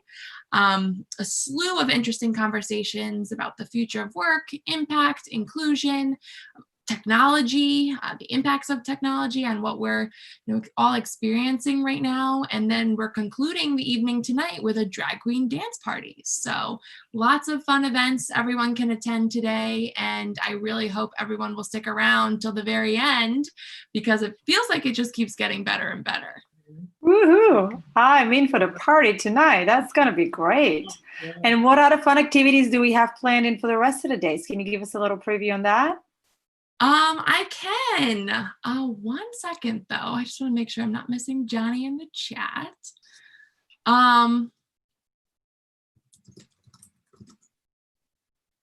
We are going to, hold on, Milena, sorry. Absolutely. I think you're fine, though. The Allie's on it. Yeah, I just want to make sure I'm not missing him. That's okay. All right, I'll tell you what's happening. Yeah, thank you. In the meantime. All right, so while we're waiting for Johnny to sign on, I just want to give you a little bit of an idea. So obviously we have 4 days of packed agenda. So Monday, Tuesday, Wednesday, we have 4 simultaneous tracks of incredible thought leaders. On day 4, which is Thursday this week, we're also going to be hosting a virtual career fair where you get to meet about 25 plus incredible tech companies hiring now, right? So we're in the midst of an economic crisis, amidst the other crisis we're dealing with, and really in times when 25 to 30% of our population has recently lost their job. So the career fair is a very, very important part of our summit. At the same time, we also like to have fun. So this community is about learning. It's about empowering us in the workplace and finding jobs, but it's also about having fun. So tomorrow morning at 11 a.m., we're going to be kicking it off with an inspiration dance party led by an amazing dance teacher from Austin. On the Wednesday morning, we're going to have another icebreaker networking session, same time, 11 a.m. And then our evening fun agenda started at 7 p.m. Eastern every night. Tonight, we're going to have a drag dance party. Tomorrow, we have 2 incredible comedians. Really, really excited about them. And then on Wednesday night, we have actually a Latina DJ. So super fun agenda. And, we're just so honored to see all of you here on the line. And I imagine even more of you are watching the YouTube stream right now. Please bear with us while we onboard our keynote speaker. It'd be great to know a little bit of, we just got a Johnny Taylor standing by. Great to know a little bit. People can put in the chat where they're coming in from. We've gotten people's names, but would love to know where everybody is across the world and where they're listening in from. So I can start by saying Long Island, New York. Here we go. Wow, it's blowing up. Okay. So I don't know if Brian Bell is the line through which Johnny Taylor is dialing in, but that's the person who said Johnny Taylor standing by. No way anybody can keep up with the chat now. It's just totally. Oh, wow. That was awesome. It's in Brooklyn. This is great. And yes, we are definitely hearing from his tech people that he is dialing in. So we're just very excited. I'll wait for my introduction and to talk about who he is, although I'm sure everybody knows that because you're all on the line. So, but let's just wait a little bit. And once we have our speaker onboarded, I'll do the formal introduction. I'm Milena Berry, Power to Fly co-founder and CEO, having so much fun watching this community explode today, and really just sitting back and watching all of you interact, learn, get inspired, and really talk to each other, because this summit is really about empowering a conversation. It's not about me talking. It's not about Catherine talking. It's about our community talking to each other, and all of you as leaders creating a conversation and really taking this conversation from today and really onwards for lasting change inside your work environments. So very, very excited about that. Rob, do we have any word from Martha? Not yet. I'm just gonna follow up with them once more. And we definitely have a lot of time. So even if we're running a little late, don't worry. Johnny's gonna be able to take questions at the end regardless. So please bear with us while we onboard him, etc. It's great. So good to see you all. Yes, the Zoom line is definitely happening. Okay, so just need our video and mic turned on by the host, Brian Bell. Lauren, if you can promote Brian Bell. Here we go, Brian Bell. Oh, fantastic. Okay, so then Brian Bell, please enable the camera and fantastic, we got you. Do we have your audio on, Johnny? Is it working? Say something.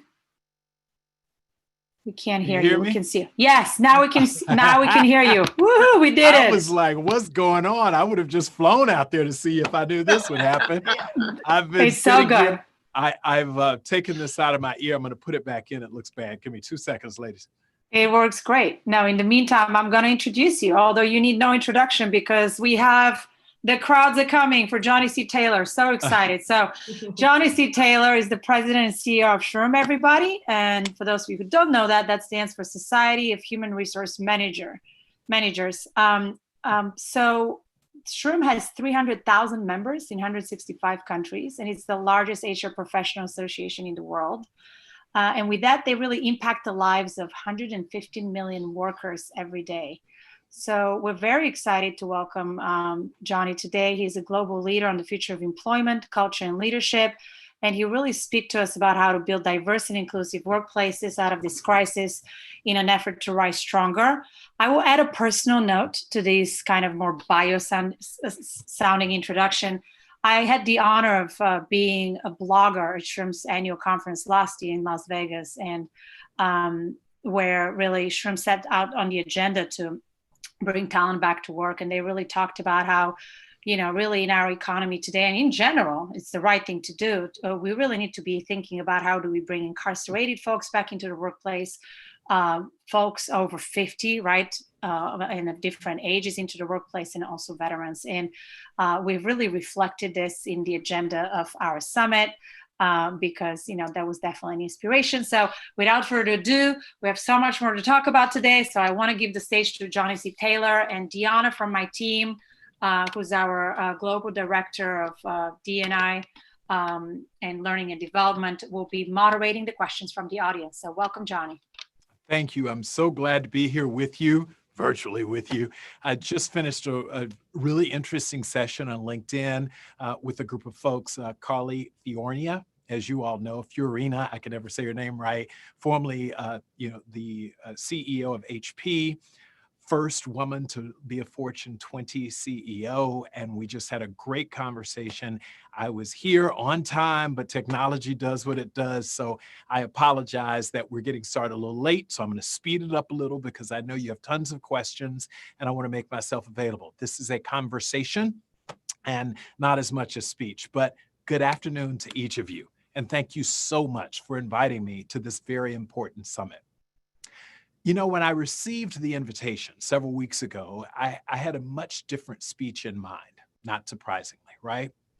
I was going to talk about, how the impact of COVID-19 has impacted our businesses and how our society is uniting with the message of we're in this together, about how businesses and workforces are aligning to get back to work and to create safer, smarter, better workplaces for a better post-COVID world.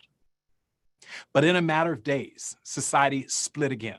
All of that work we did to come together, I was talking about empathy, seemed to have just totally unwound itself. And the discord will naturally be reflected in our workplaces and on our teams. I first want to commend Power to Fly for organizing this event. And you were doing this months before the tragedy of George Floyd.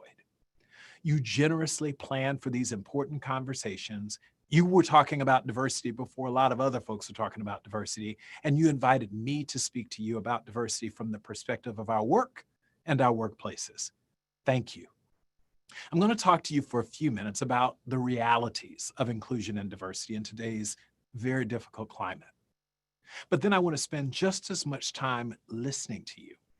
So I'm going to save time at the end. And as we get closer to the hour, I'm also going to invite you to send us emails, because none of these issues will be resolved in an hour-long talk.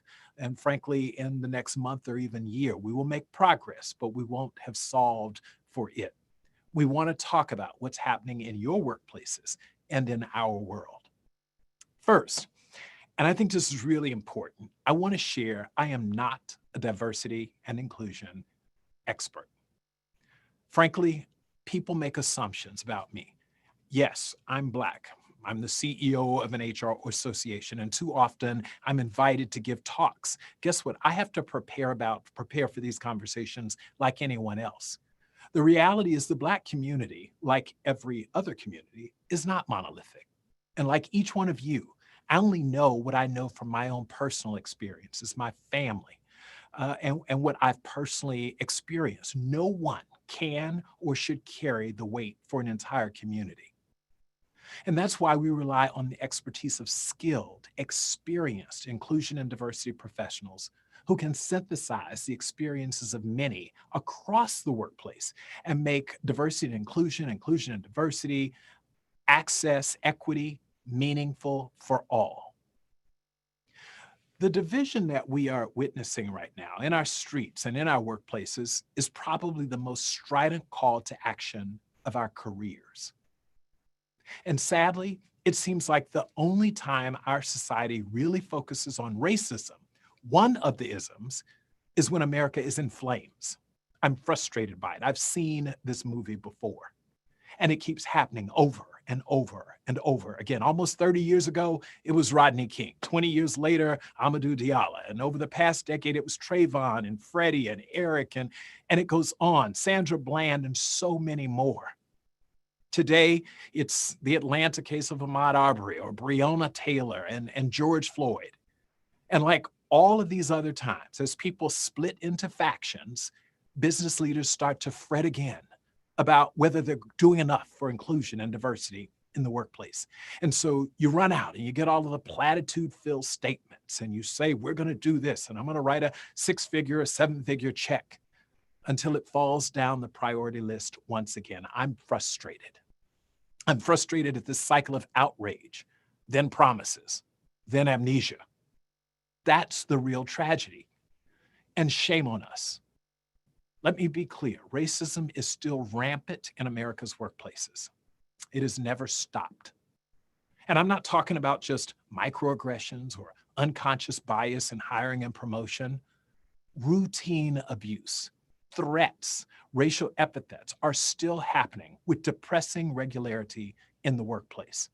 Ask any employment lawyer. I did this. I worked in America's largest law firms for years, and it is real.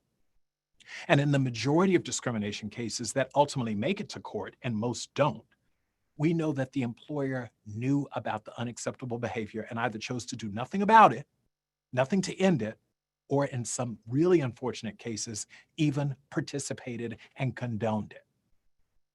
Today, all over the country, leaders and managers and CEOs and coworkers are trying to have difficult conversations about race. And I commend them, because we're all trying to get comfortable with being uncomfortable. But there's one conversation all organizations should be having right now. And it's why, after decades of vigorous, evidence-based diversity programming, are we not getting the results we want? Why are we failing? Let me be honest. I've talked to a number of CEOs, Fortune 500 CEOs, Fortune 10 CEOs, who sort of quietly and confidentially will say, I'm frustrated. I was told that if I did this, it would work. If I wrote this check, if I hired this person, if I associated with this organization, it would work. And frankly, I'm frustrated. I don't know what else to do. I acknowledge that I'm not a diversity and inclusion expert, but that's why I'm giving the people I believe who should know how to do this the resources to do it. Well, the reality is, I think it's failing for a couple of reasons. And here are the three that I'm going to share with you. And there are probably 10 or 12. And some of these you may agree or disagree with, but I'm going to tell you what I believe, what SHRM believes based upon all of our research. Yes, we have a group of about 20 PhDs, statisticians, IO psychologists, researchers who are really asking themselves the right question. After all of this time, all of the resources, why are we still having these conversations? Number one, I believe, SHRM believes, organizations are not putting sufficient resources into their D&I effort. And let me clarify, some organizations are not. Many organizations are not. There are leaders out there, so I don't want to generalize the statement. That's part of the problem that we have as a country right now is we generalize everything. To get this right, this takes significant financial investment. But it also takes investment in the form of visible and visceral commitment from the CEO and his or her entire CEO suite. This is not just the job of the Chief Diversity Officer. Effective I&D also requires investing in the right expertise. You see, now more than ever, organizations need to spend money and time to hire smart, academically prepared, and experienced inclusion and diversity experts. It's not something people should just get because they want to promote someone in HR, in the law department, some person of color into a new role. Look at it this way. When you hire a chief financial officer, it's going to be a really vigorous and rigorous process. You may start with an executive search firm that specializes in financial leadership. You may look across your networks and industry to see how you can recruit the best in business. And if you're a Fortune 500 company, you're going to pay them at a minimum $500,000. I would argue today that our Chief Diversity Officer is just as or more valuable to a company. But the reality is, and our research tells us, they tend to top out at $300,000 in the largest, richest, most successful corporations. But there are many chief diversity officers out there who are highly trained, they're experienced, and they're worth twice than that. If you believe in diversity, you've got to spend like it. I'm very clear when I talk with CEOs. If you say it, you've got to act like it. Your talk must be consistent with your walk. Secondly, you've got to be aware of the differences between inclusion and diversity and live them. You know, too often we sort of conflate those and people just let it flow off of their tongues, diversity and inclusion. And now we're adding equity and access, and we're just, you know, the alphabet soup of all of these names, and people feel better. Let's face it, hiring a diverse workforce is easy. It is relatively easy. I have been a CHRO for a Fortune 500 company. I can tell you, if I just want to hire a diverse workforce because that's my directive, I can do it. But if those new hires come into an environment where they're excluded and they're sidestepped by the culture, then you've achieved nothing. And in fact, and in some ways, you've done more damage than good. I see you nodding out there. We've seen that before. Diversity isn't the goal.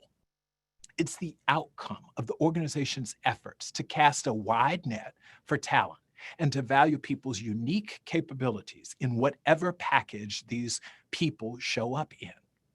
You see, without the I, the D is never going to be possible. And when I talked about all of those CEOs who are frustrated, they will continue being frustrated.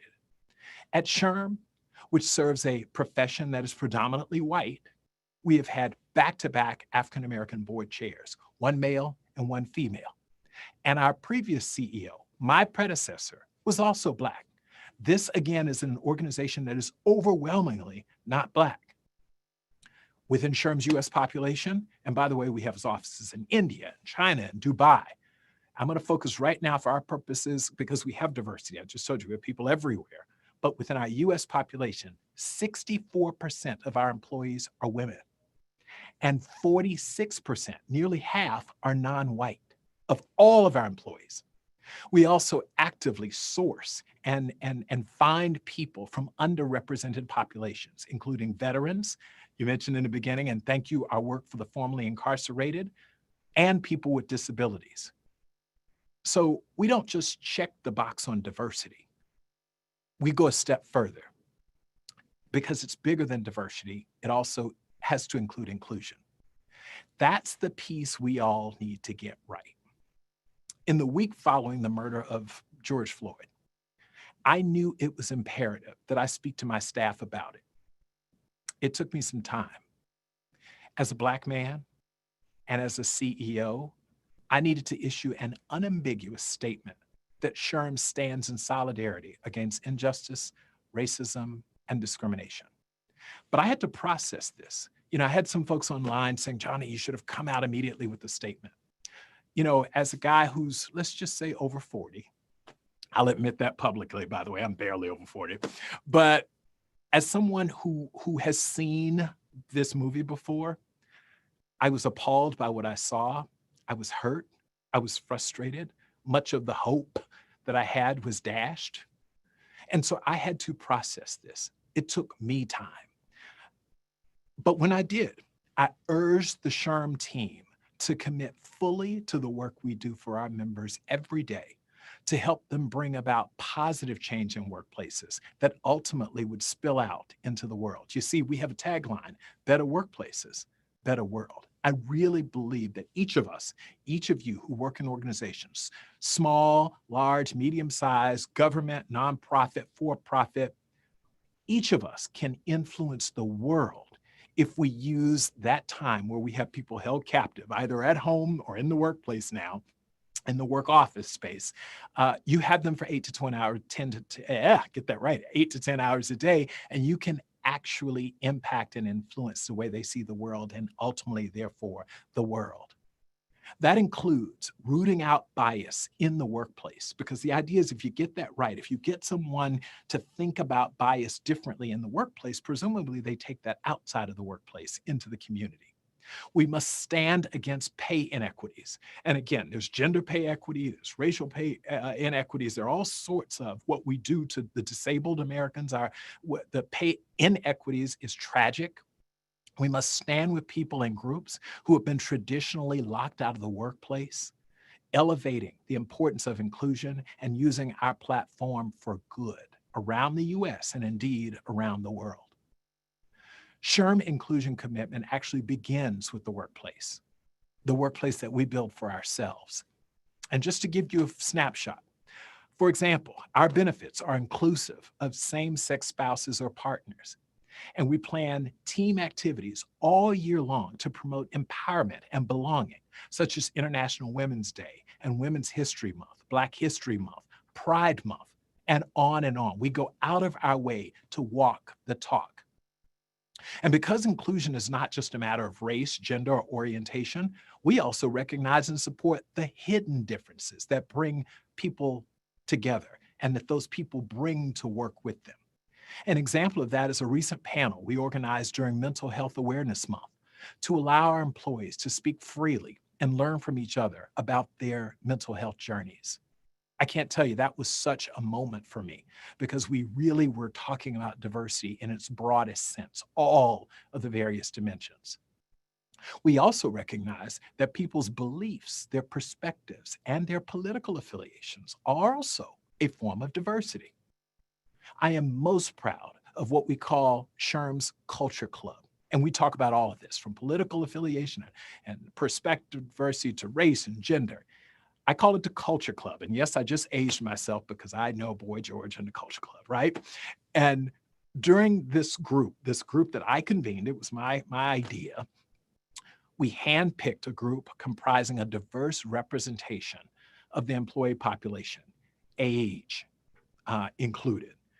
we wanted this group to provide input directly to me on what they are seeing in our internal culture. You see, too many times we have plaques on the wall that articulate our culture and what we stand for. But when you talk to the employees, it doesn't necessarily, those two, what they experience and what you say on the wall are not consistent. Well, I want to challenge that. I'm going to admit right now, we don't have it perfect. We haven't figured it out totally, but we're working on it. And I tell you that these conversations that I have with the members of the Culture Club can be both uncomfortable and incredibly enlightening. There are times when I'm challenged, and I wish I could share some of them with you. I mean, I had a conversation once when someone said, Johnny, I get it, but in that particular department, a man stands no chance of getting a job. That executive only hires women. And you know what? When we went back and pulled the numbers, it was amazing. That's exactly what was occurring. So you've got to be receptive when you have these convenings. You have to understand what people are talking about and allow them to bring their truth to the table and then rely on data to support it or challenge it.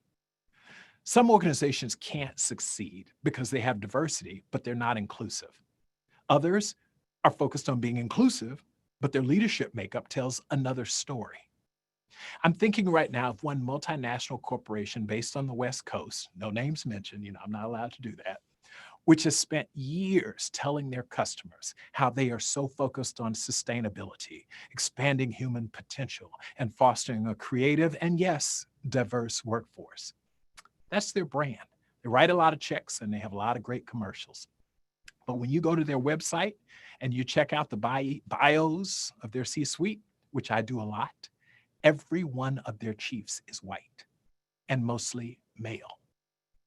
Now, you telling me this mega corporation can't do better on diversity? Well, of course they can. Sure, this company, like almost every major US employer, has African American leaders on their board. And while that's great, besides the CEO, the board of directors doesn't hire people. The staff is hired by executives.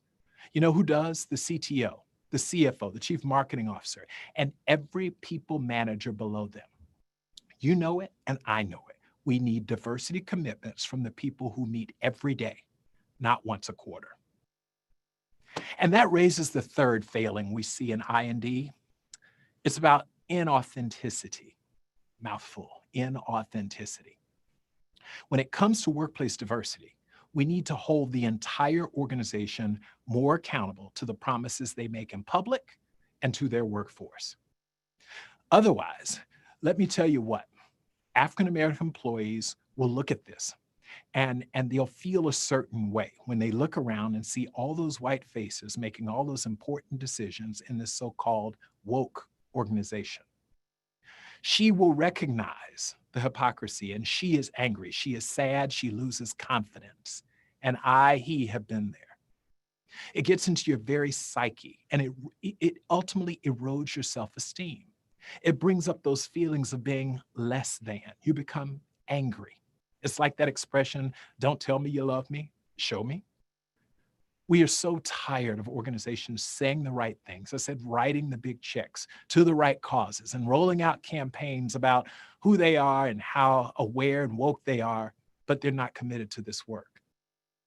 And I&D is work. It's tough and it's delicate. I was in a meeting the other day and someone said, it's not that difficult. And I said, then you've never done it because it's really hard. It's easy to manage a group of people who are not diverse. You get a group of homogenous people along together, same gender, same race, whatever. You can manage that a lot more easily than when you complicate things by making it diverse. That diverse population is difficult. And it brings up extremely complicated issues, not only around race, but around religion, gender, culture, worldview and perspective, and so many more. You see, we have rampant ageism in the workplace, but it's one of the most subtle and prolific types of discrimination. In more than half of the US states, you could still be fired if you were LGBTQ+. Shocking. But I'm pleased to say, and who'd have thought that I'd be speaking to you today, not any longer. Just this morning, the United States Supreme Court ruled that workers cannot be fired for being gay or transgender. Now, that is huge, but it's a sad day that it took until 2020. I say, you know, we talked about what 2020 has delivered, from COVID to civil unrest. Well, here's some positive news. Maybe this is the 6-month mark of 2020, and we're going to see some great news coming about. I'm an optimist, admittedly. People with disabilities who want to work continue to find it extremely difficult to find opportunities, probably because more than half of them and half of the people who hire them, the people managers, have not participated in any kind of disability inclusion training. Gender discrimination and sexual harassment claims are on the rise. And 2 years after the Me Too movement, after it was ignited again, 61% of male managers admit they are still uncomfortable mentoring, working alone with, or socializing with a female colleague. That is tragic. It's extremely harmful because when women are not on the radar, it limits their opportunity for advancement, and the entire organization ultimately suffers.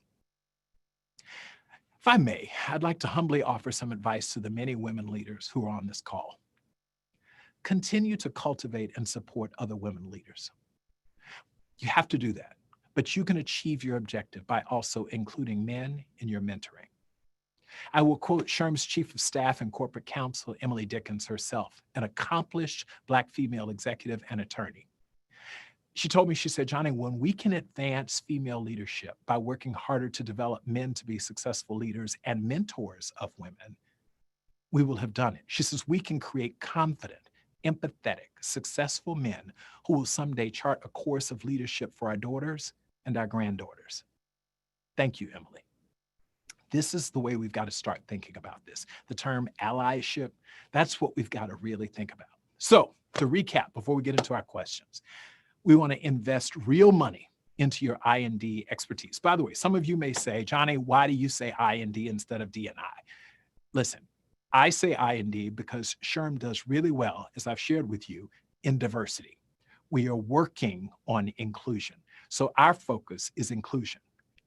We are not eliminating our focus. We still need diversity, and this is something you have to constantly work at, but our focus is inclusion. In another organization, your focus might be diversity because you may not have any diversity amongst your employee and your employee workforce, and therefore inclusion is something you'll get to. You figure it out. But whatever you call it, I&D or D&I, you must invest real money into it. Then you must be intentional about both sides of inclusion and diversity throughout your organization. You must commit fully, be accountable, and be authentic. Listen, I began by talking about the history of Black lives that were cut short. And when this happens, our country strongly reacts. This reactivity happens in the workplace too. You see, when incidents occur, HR reacts, leadership reacts, employees react. And that reaction can be damaging to everyone. We need to be proactive, not reactive. We have that opportunity now. We can use this moment as a catalyst.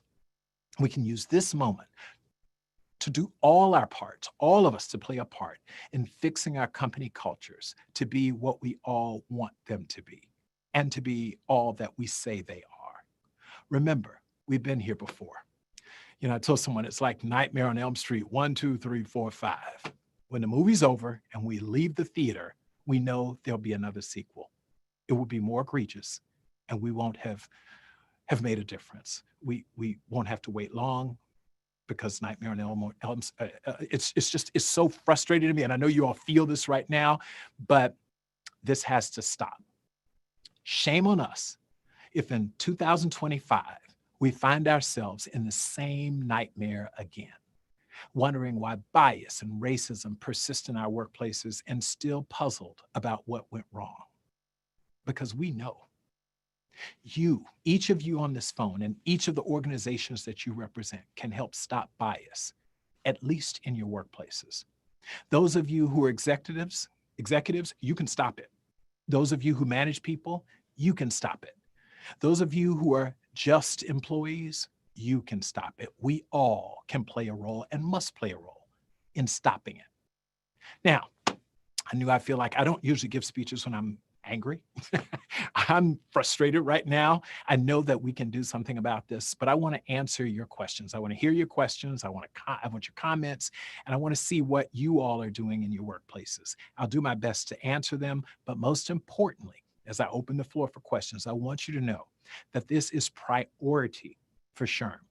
We've been living this for a long time. I had someone call me the other day, and she said, when is SHRM going to get serious about diversity and inclusion? And when I finished that conversation, this person thanked me because I said, we've been at this for a long time. She made the comment to me. She said, my friends are now woke. And I said, well, we were never asleep. I can tell you that. SHRM has been at this work for a second, for a minute, for a long time, and we're going to continue our commitment. So thank you again to each of you for listening. Thank you, Power to Fly, for allowing me to play a role in this. And I want to answer some Q&A. We got lots of data. I'll tell you what we know and what we don't know. If you give me a question that stops me, I'll take it back to our research team and say, we need to get you an answer. Thank you so much. God bless all of you for inviting me to spend this time with you. Awesome. Thank you so much, Johnny. Very inspirational. And for us who are in D&I, it's just great to hear that SHRM is so supportive and that this is such a priority within our HR community. So thank you so much. So have a couple questions here for you. Okay. So Cheryl asks, when senior leadership isn't diverse, but there is a need to diversify senior leadership, how do you approach those conversations? Very carefully, because in the spirit of, listen, no one, what's that? There's a quote that goes something like, power doesn't voluntarily cede itself, or people don't voluntarily cede power. The reality is it's tough when you have a conversation with someone and you basically are saying, look at the man or the woman in the mirror. In this case, look at the all white male leadership team that you have. And you, as someone who is likely not on senior management, you've got to bring that to their attention. You have to do so tactfully. There's some specific tools and outlines that we have on our website, but it starts with empathy.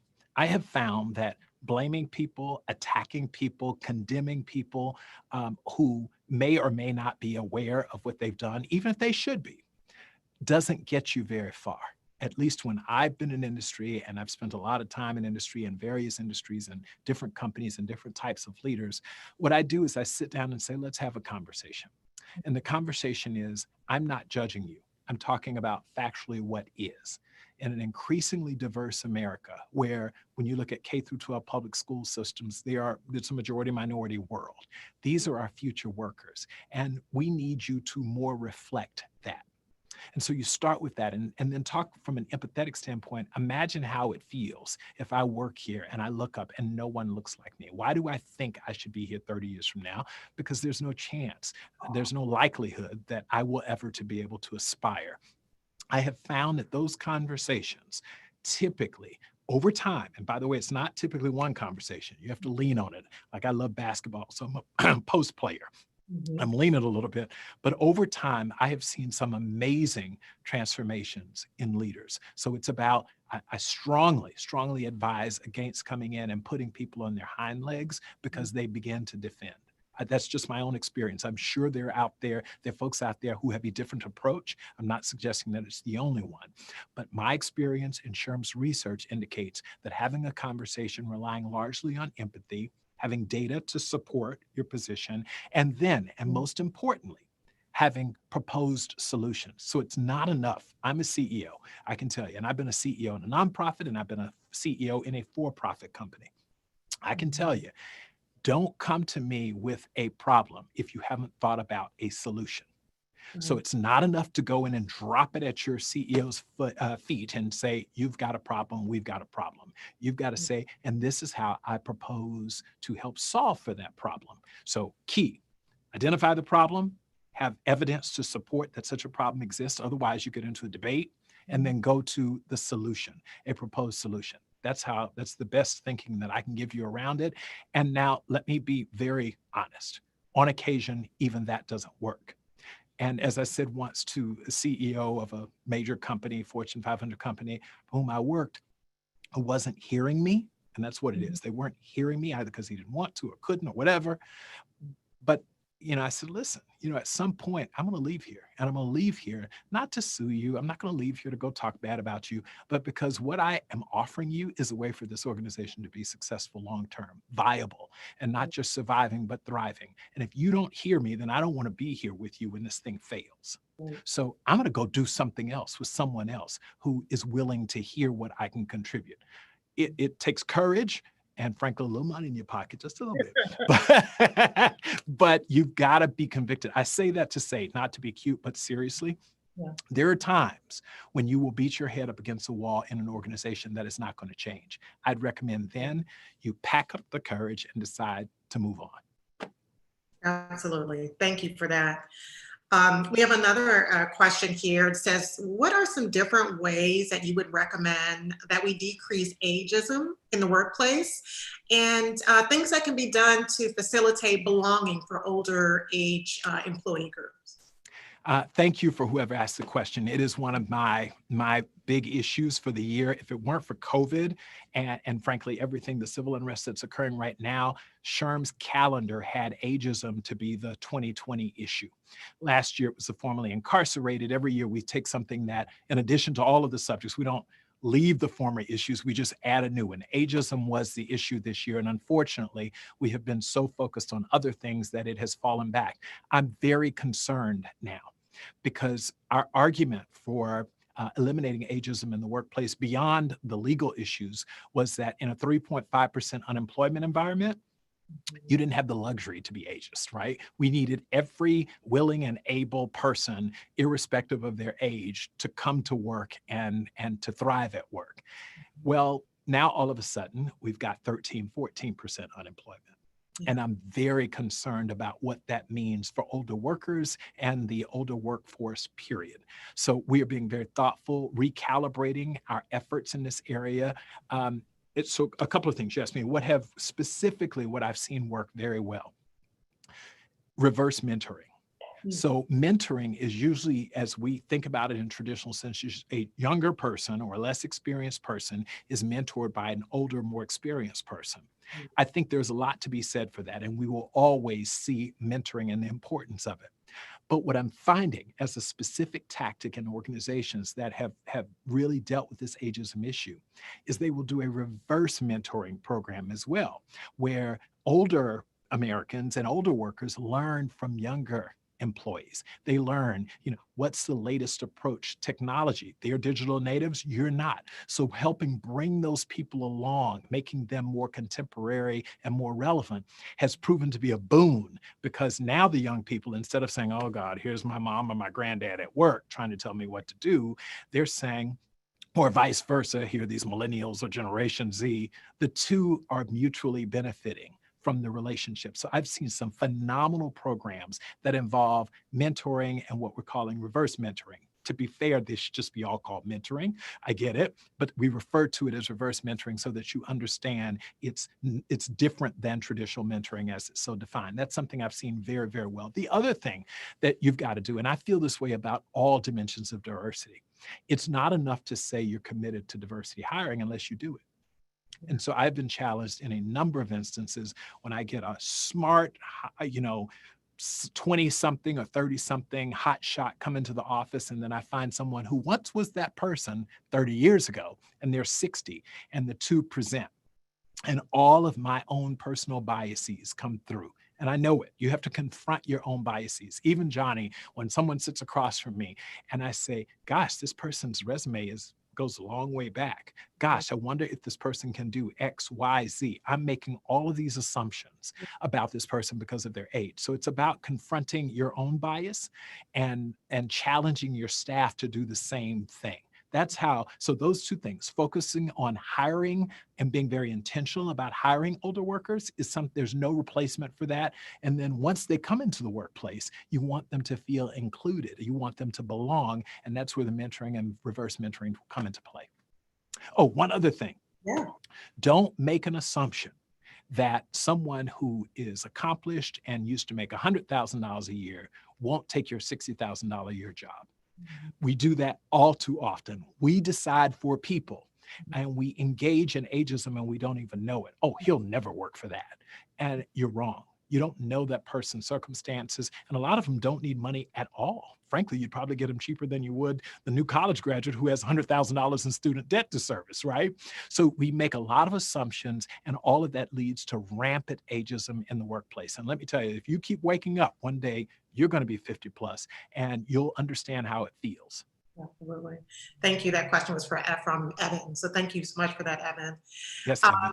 Now a question from Tawny. Tawny said, I'm reading a lot of different opinions about the effectiveness of unconscious bias training. What is your take, and what type of I&D training do you see as being the most effective?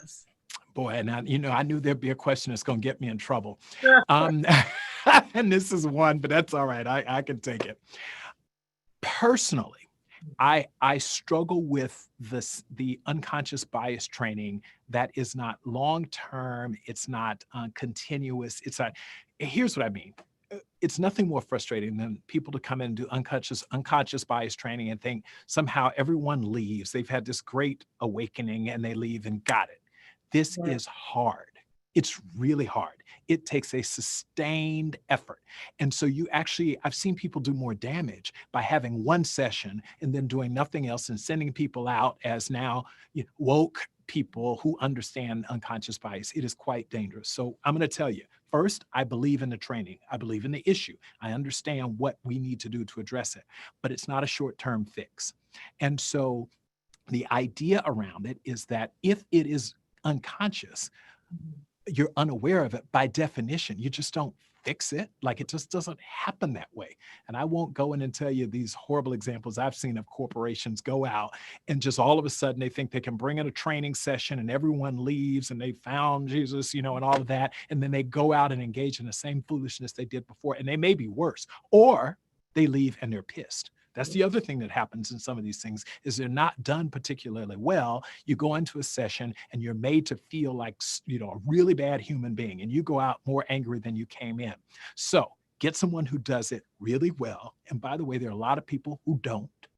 And then when you do get someone who does it well, you've got to commit to it for a sustained period if you really want to see the results. But if you're just trying to check the box, save your money. Agreed. Okay, awesome. Thank you. Thank you for that question, Tawny. And by the way, Tawny, that goes back to the points I made in my conversation. You got to put money against this. We're a little shy. Sometimes we're a little shy about this. I've had to sit down with a number of CEOs and I say, do you really want to fix this problem? Do you really? Or do you want to put a Band-Aid on the problem? Or do you want to have a PR statement? Tell me what's moving this. Because if you tell me you truly, truly want to fix this problem, just like any other business problem, I'm going to go out and find the best person. There's some amazing inclusion and diversity experts out there. Then go find them. The same way you put the energy into finding someone to fix our Y2K problem back in 1999, or our finance problem in 2008 when we had I want the best person, and they don't come cheap. You just got to look them in the eye and say, but guess what? And I said this to a CEO I was working with recently. I said, this is a problem that didn't occur overnight. It ain't going away overnight. So if you're committed to it, then I'm with you. But if you're not, save your time, your money, my time, and let's do something else that you're really committed to. And I don't mean that to be glib, but seriously, one of our biggest mistakes is we think you can bring in a consultant for $500. They talk to your group and magically it's done. Right. Absolutely. All right. Thank you for that. I have a question. Serena says, there are metrics shown that people of color, and in particular women of color, have not been represented in middle and upper management. And because of that, they aren't typically getting the learning and development opportunities they need to go into these senior roles. What is SHRM doing about addressing this gap of support, whether it's for individual SHRM members or just to address this problem in general? So you've nailed an area that I'm going to be very transparent about. One of SHRM, and I'm just for quick, SHRM has grown to 310,000 employees, and our history is one of growing basically up until about the director, senior director role. Our membership is largely that population. What happens after one becomes a VP, CPO, CHRO, whatever one calls them, is they sort of graduate out. And so we have served our base membership very, very well. We've not focused on the executive segment. We are doing that now. It is one of our specific strategies is to focus on serving up the executive strategy, the executive segment in HR. And one of the ways you do that is you take that vice president level person who's gunning, hopefully one day will be a CHRO, CPO, and you give them the skills, the interventions, whatever it takes, the qualities, training, whatever, to prepare them for that. So we are right now working on a strategy that will start in 2021, specifically focused on serving that senior segment, and that is taking that senior director, vice president level person and getting them ready for that executive level post. But I have to admit, we've not done that particularly well, and that's not a knock on us. It's just that wasn't our focus. But now that we know, because we're hearing that very comment that you posed a lot, we haven't done that very well. Yeah. Okay, very good. Thank you. I have an interesting question here from Amanda. So Amanda says, I'm a white executive director, and the rest of our entire executive team are people of color. Yes. So only white person leading the team. What are your thoughts about, as a white leader, whether or not it's better for her to retain her seat or to step aside and have a woman of color lead this predominant? Yeah. Wow. Okay. You are really going to make this hard, huh? I'll never be able to run for office after this gets broadcast, but that's okay because the brother ain't going to do that anyway. Let me be honest. It is a sad day when people think they have to change their career course, their planned career course, to make good for another organization. So what do I, for leadership succession? You have a full staff of color. If it's time for you to retire, or if you are planning retirement in some period of time, then you should be doing your darndest to prepare one of those individuals to be a part of the succession plan, or 2 or 3 of them. The tragedy would be feeling the way you feel right now. If you decide I'm going to retire 2 or 3 years, 5 years from now, or as I say, instead of being run over by a truck, you won the lottery and you decide to leave. If you have not prepared adequately a couple of people from your current management team, and so then when it's time to replace you, they have to go to the outside and they bring another Caucasian person, woman, then shame on you. So what I think you can do is not step aside. You can give all of the folks, identify the people on your team, and just because they're non-Caucasian doesn't mean they necessarily have the skills to be the next CEO. Find individuals on the team who have the potential, and then be very intentional about preparing them for your move, or you can help them go somewhere else. A lot of times, I tell people, I'm a relatively young CEO. I'm not going anywhere soon. I just got here 2.5 years ago. So my job is to make sure that all of my people will, at least half of them, and I'd love to think all of them, but are prepared to take my job at some point, or are prepared to take on big jobs elsewhere. That's the way you do it. But this idea, I'm going to say this, and again, this idea that people have to pity people of color, that doesn't sit well with me, and I don't think any of us want to be pitied. The idea that I'm going to step aside and just give you this shot. No, I just want to be prepared when the opportunity presents itself. And that may be within the organization or outside of the organization. That's what you can do. Now tell me, maybe you don't like that, but that's what I really do believe. But this idea that you're going to step out of your job that you're prepared to do for the next 20 years because you think you need to make another opportunity, I don't know, wouldn't be what I would do. Yeah, awesome. Thank you. Thank you for that question, Brenda.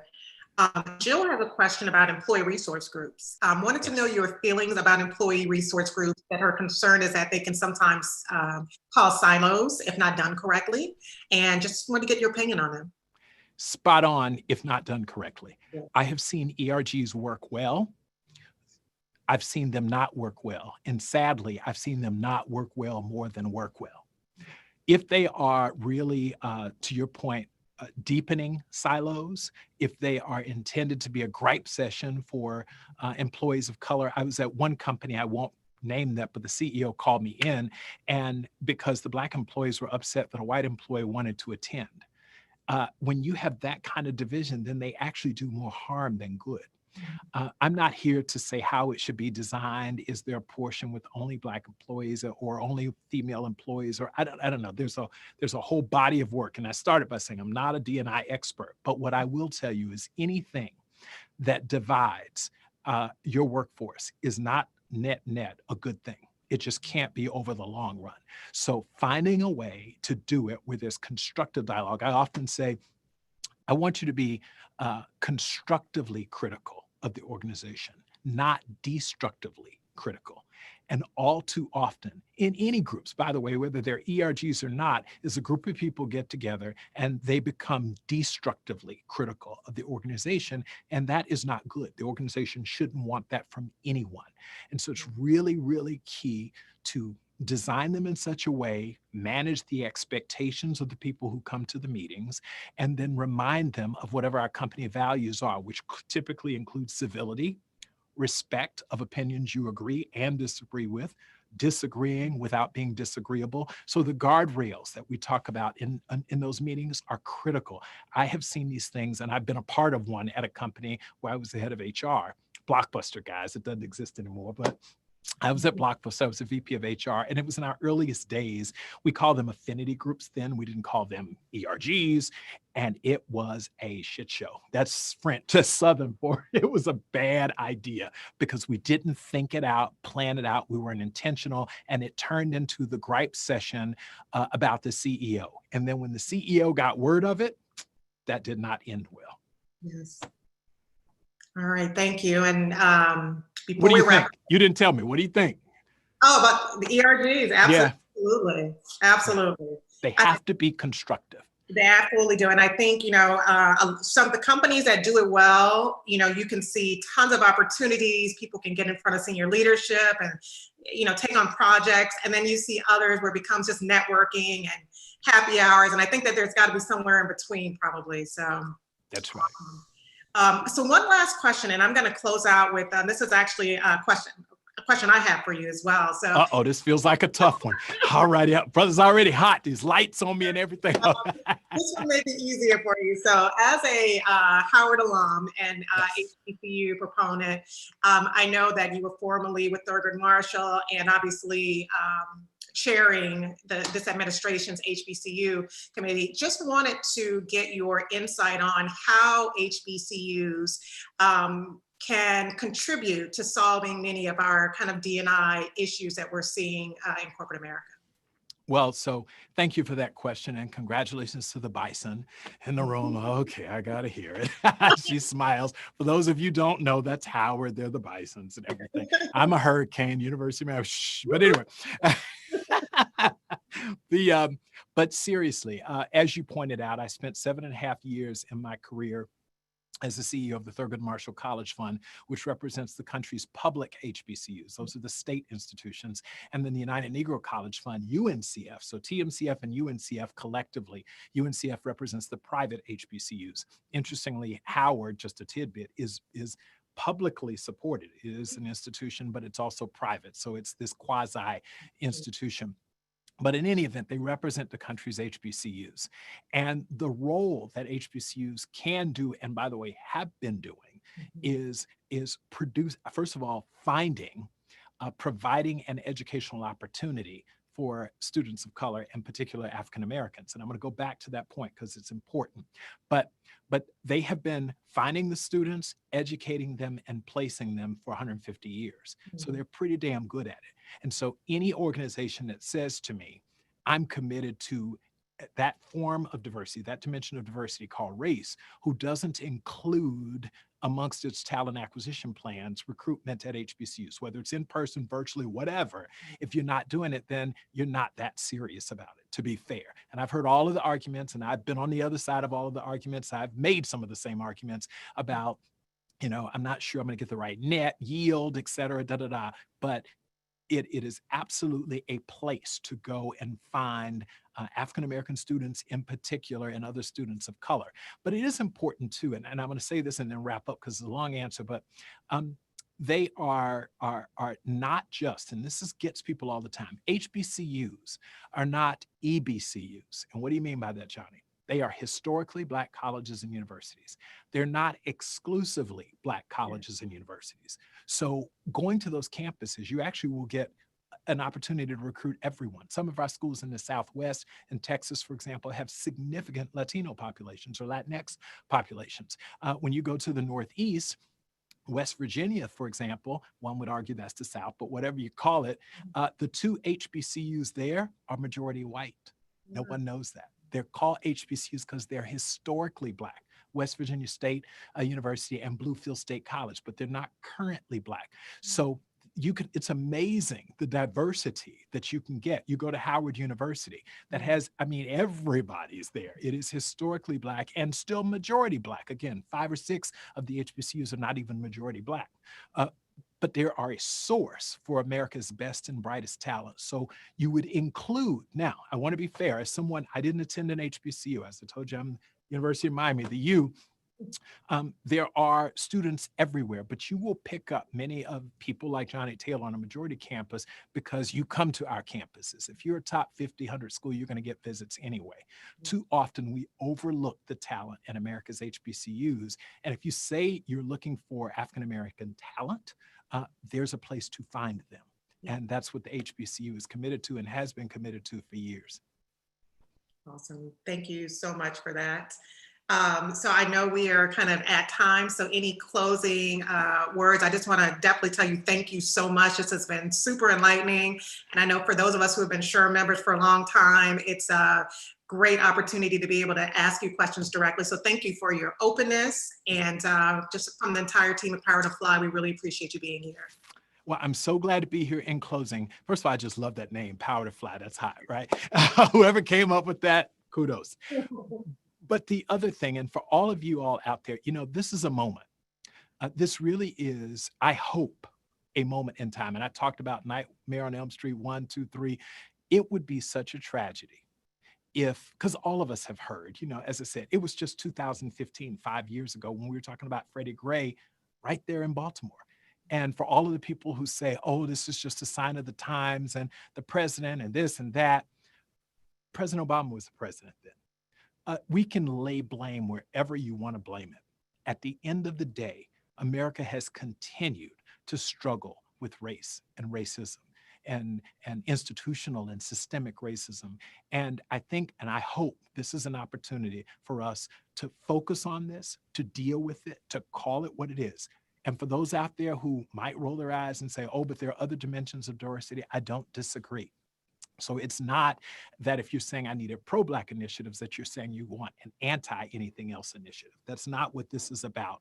It's saying we have a crisis right now, one that, and it isn't just now, by the way, it's not like COVID-19 that started in 19. This is a crisis that this country has been experiencing and dealing with for 400 years or so. So I hope each of you take seriously the opportunity to prevent this very same conversation in 2025 or worse, sooner. And also what I've said about what COVID did for HR is what I'll say about what all of the current social unrest and the George Floyd murder has done for those in the D&I space, specifically those challenged with solving for racism, or at least trying to eliminate racism in the workplace. This is your moment. You got everybody looking. The world says, the United States says it wants to solve for this problem. It's your job to come up with the solution. Easy? No. Worth it? Yes. Thank you. Thank you. Thank you once again. All right. All right. Allie, are you all right, Johnny? Thank you. All right, Lauren, Allie, are we? We're great. Thank you so much, everyone, for coming. We were so happy to have you join us for that great discussion. Thank you again to Deanna for moderating. We just want to go ahead and direct you now to lots of the other great chats that are happening. So we won't be active here for another couple of hours, but in the meantime, if you want to take a look at Natalie Egan on our inclusion track, she's talking about the walk of privilege. We've got the founder of BuzzFeed, Jonah Peretti, and Maureen Hodge talking about how to save the internet on our impact track. We've got Moonshot Thinking on the engineering track, and then we're also discussing the future of talent on the future of work track. So please go ahead and check out the schedule to see if you'd like to join any of those talks, and then we will be very excited to see you back here at 6 p.m. Eastern for our final keynote of the day. If you have any questions, please go ahead and let us know in the chat. I know that, let's see, we've got one here. How do we connect to the other tracks? So if you go ahead to our schedule page, you'll be able to see all of the talks that are currently live. I'll send you that link in just one moment. And from there, all you have to do, Lauren's just sent it in the chat actually. So if you click that link, all you have to do is look at the schedule, scroll to the right, and you'll see those talks I just mentioned starting here at 4 o'clock. So all of those are live now, and all you need to do is click. It'll come up at the top of your screen, and you'll have the option either to click play to watch the live stream, or you can click join virtual meeting room, and that'll take you back to the Zoom.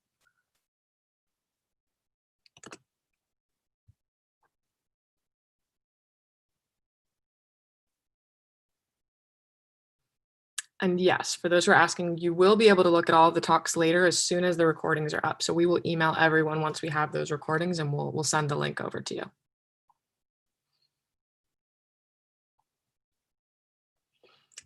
So glad to hear that everyone joined it. Thank you again for coming. Glad to hear you enjoyed.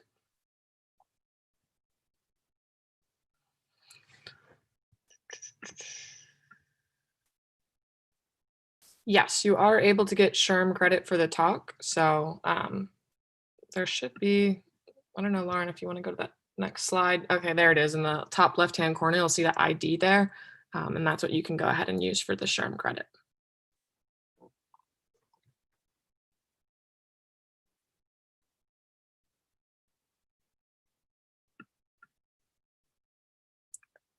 So for everyone else who's still here, I'm just going to go ahead and refer you once more to the link that Lauren shared so that you're able to check out some of the other great talks that we have happening right now. Thank you, Lauren.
Hi, Kayla.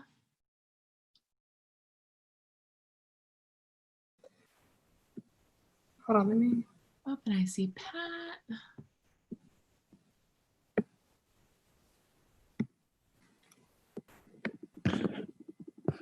Hi, Pat. Can you hear me? Yes, I can hear you. I just cannot see you yet. Wait, I'm going to turn on my video. Give me 1 sec. Perfect. Now I can. Hello. Hello. I'm Lauren. I'm the director of marketing and community at Power to Fly, and we are technically live on YouTube right now, but people won't be able to actually enter the session until exactly 6 o'clock Eastern. So we have a few minutes, and there's Catherine. Perfect. Hi, Catherine. Hi, Pat. How are you? Good. How are you? I'm good. It's been a marathon day. It's very exciting.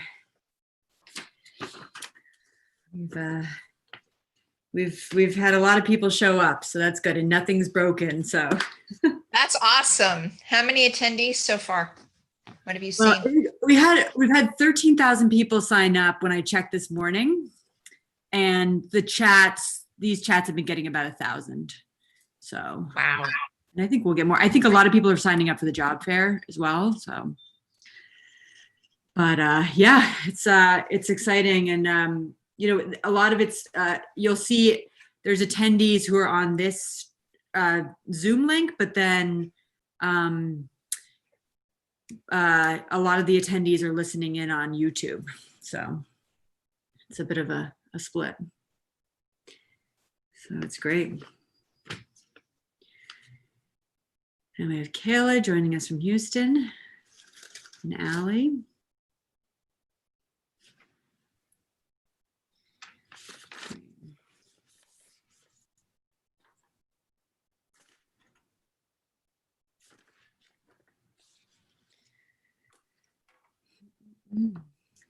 And I'm going to shut my camera and whatnot off. Allie is going to take this one away since I'll have to jump for the fun, but it's going to be great.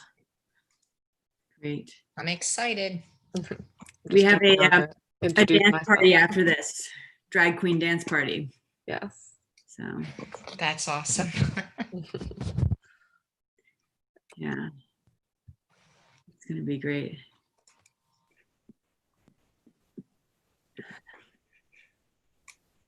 So I'm not gonna do my background like everybody else has for their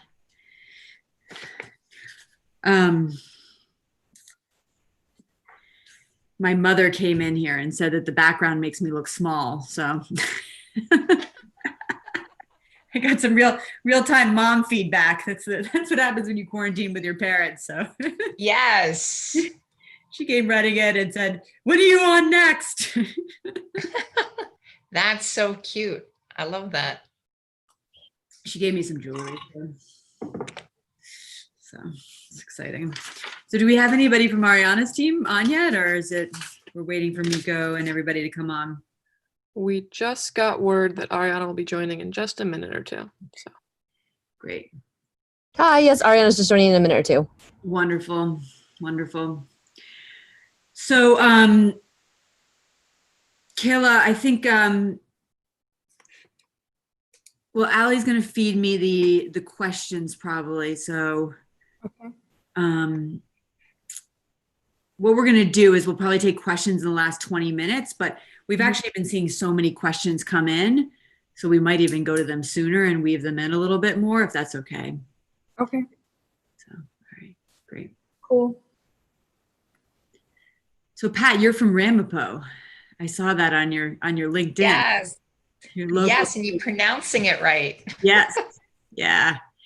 But you escaped to the West Coast. Yeah, I worked for Merck Pharmaceutical acquired Medco, where I was working in Montville, New Jersey, and I convinced them to give me a shot in sales. And they weren't sure I really meant it. I was like all of 28 at the time. I'm like, yes, I mean it. And so they go, all right, move to LA. And I've never been to LA. So Merck relocated me to California and never went back. Nice. Yeah, California would be nice right now. It's not too shabby. Yeah, it's great. And you live in the Bay Area?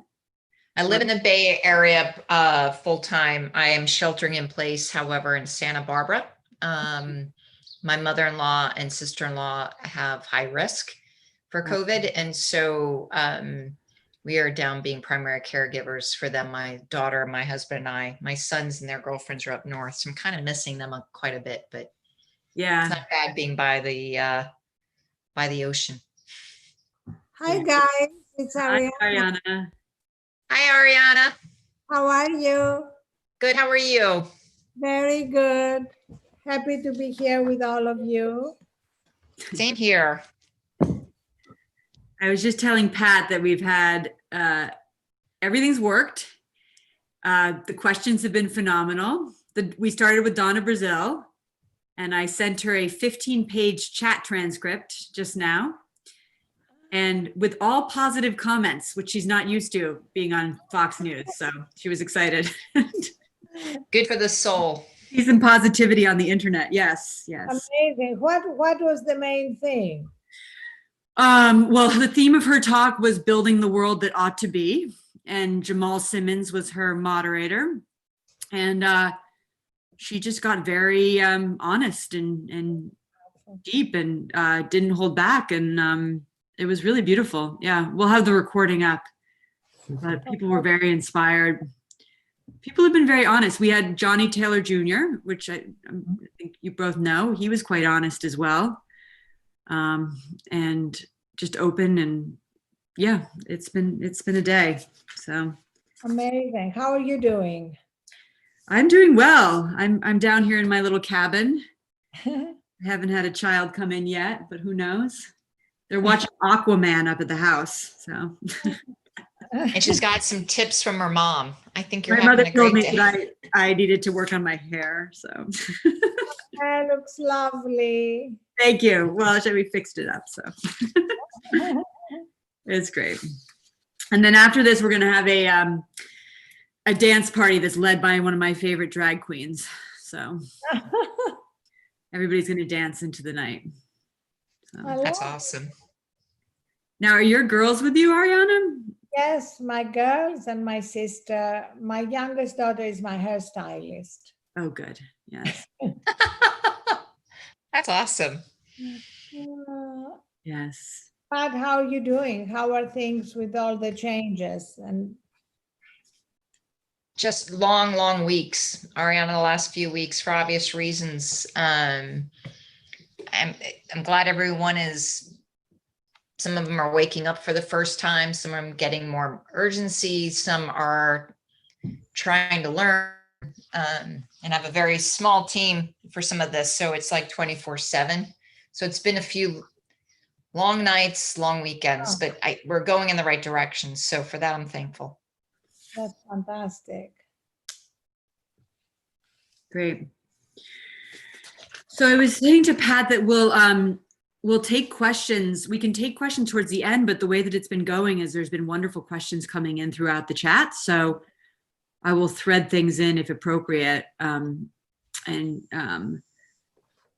then we also have the questions that I put forward. But again, the goal is to really have you two talk amongst yourselves about how much workplaces are changing and really this concept of belonging and thriving. As Donna Brazil talked a lot about the new normal. So that was sort of the language I've also seen you talk about a little bit, Ariana, as well. So in that frame, I think the conversation would be very interesting. Great. In your hand, in your good hands, whatever you want. Great. Well, we'll go live in 5 minutes. So just any last minute. Great. I wrote a piece that I can send you about self-care and the civil rights movement, how to connect. Yeah, I read it. Yeah, last night. And activism, because, self-care has been so identified with kind of self-indulgence in the recent years. I thought that was fantastic. And I love the line about the marathon that I think the woman who took over your Instagram said. So that was something that I drew out a little bit in the questions here. But I've been seeing this quite a bit from women that I've talked to, Black women who have asked to join the conference, and women who are telling me like, no, I need time, I need space right now. And I feel like that's happening more. Yes. Than I've ever seen it. And so it's been very interesting and commendable. Obviously it's, and in many ways, they're sort of the ones at the forefront of it and saying it on social media as well. So. Yeah, no, I think it's a big difference. And among the people watching and listening, do you have a sense of age or race or anything? I don't have all the data yet because it's collected it so quickly. We are asking people to self-identify as well. And I will say that the majority of the people that we've reached out to have been mid to senior level women in technology, sales and marketing, but primarily technology, because we have a database of 25 million that we literally, take the companies and the roles that are in the job fair and the people who are speaking, and we build data sets around that. So that's much of the group. And then the other very large part of this group will be human resource and talent leaders. So we have over 1,000 of those people signed up. So I'm confident that that's through our B2B process. And so I think a lot of those people will be attending this evening. My favorite people. Yes, your people. So yeah, my people. Your people. Yeah. Yes. They were at the Johnny Taylor talk, and and so there's been a lot of momentum built through the day because we've had all these tech talks, and the last 2 hours was really focused on trans rights within workplaces. We had Angelica Ross, who's on Pose and who was on American Horror Story speak.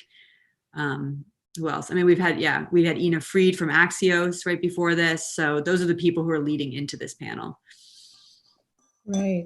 That some media people as well. So proud of you. No, you gave me wings. This is so amazing. Gave me confidence. Told me to be unflappable. I think those were the words. Unflappable. That's a good word. Unflappable. So. No, it was one of the best education. So.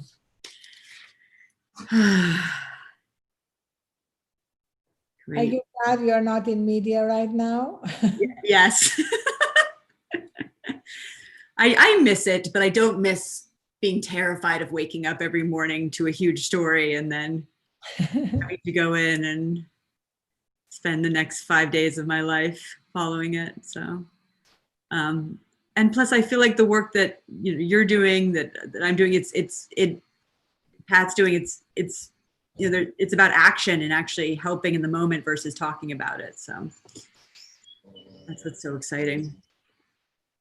Yeah, that's what gets me up. I might be exhausted, but because it's moving forward, it gives me energy at the same time. Yeah, definitely. So I think Allie, don't want you exhausted, remember.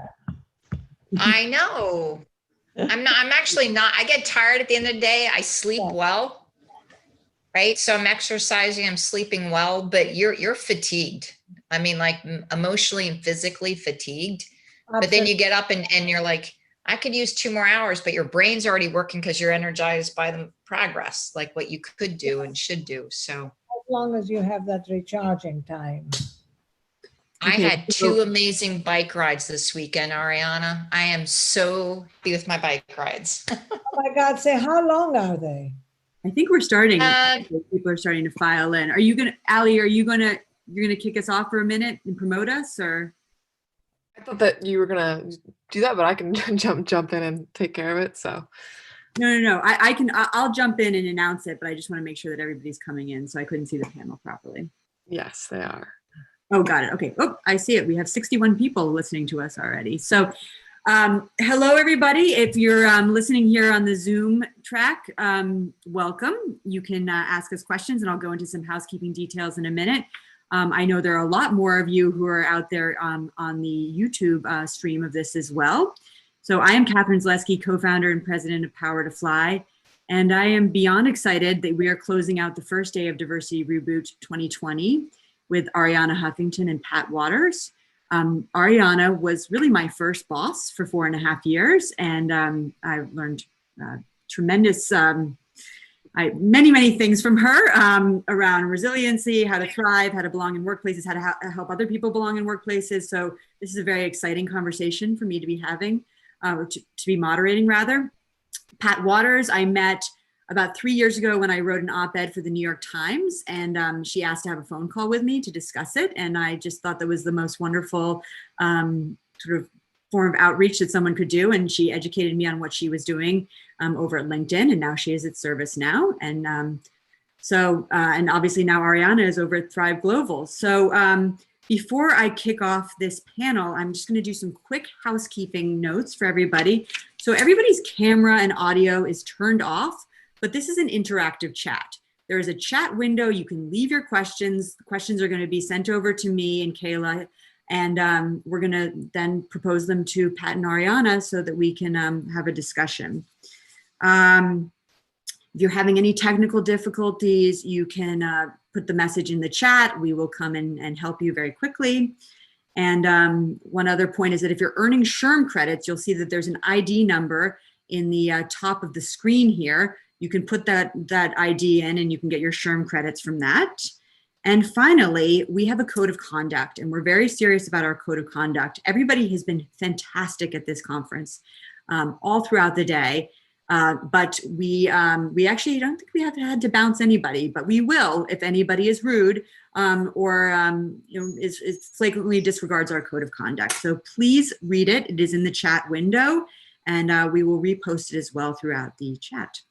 So without further ado, we're just going to get started here. I really wanted to, just start with really asking you, Ariana, first how you came to this work, because obviously you were in the media space before. You've written 15 books, but how did you get into the work that you do now, which is focused on how people can thrive and belong within workplaces? And then Pat, I'm going to ask you the same question as well. Thank you, Catherine. I'm so happy to be here with you. I am so proud of you. You are our first news editor at HuffPost. I always feel a little maternal. I hope your mommy doesn't mind. And I'm also so happy to be here with Pat, whom I have admired for so long, ever since I spoke at LinkedIn when she was there. And she started talking about what it's like to be an introvert in the workplace. And she created a whole other culture where introverts could also belong. So this is actually a really great opportunity for me. In terms of how I came to this work, it really started with a personal awakening in 2007 when I collapsed from burnout, exhaustion, sleep deprivation, having bought into the founder myth that, 2 years into building HuffPost, I had to be always on. And at the same time, being divorced mother of 2 daughters, I felt I had to be super mom, super founder, and in the process, collapsed, broke my cheekbone, and that was the beginning of this journey of recognizing that burnout was actually an epidemic across the globe, based on this delusion that in order to succeed, you had to be always on. And I started bringing all these issues, as you know, Catherine, into the Huffington Post. We launched a dedicated sleep section in 2007, which was way premature culturally. And then the reason I left in 2016 to found Thrive Global is because I didn't want just to raise awareness anymore. I wanted to help people move from awareness to action. it's like move from knowing that they need to get enough sleep or move or eat right, etc., to actually doing it. And that's really what Thrive is about, a behavior change tech company to help people adopt these healthier behaviors. Wonderful. I remember that night back in, in the early days of HuffPost. And you remember when I showed up all bruised up with yes, that? I do. I remember it. Wonderful. Pat, can you please share how you came to your work? So I've been passionate about talent and people and organizational culture since I was like 19.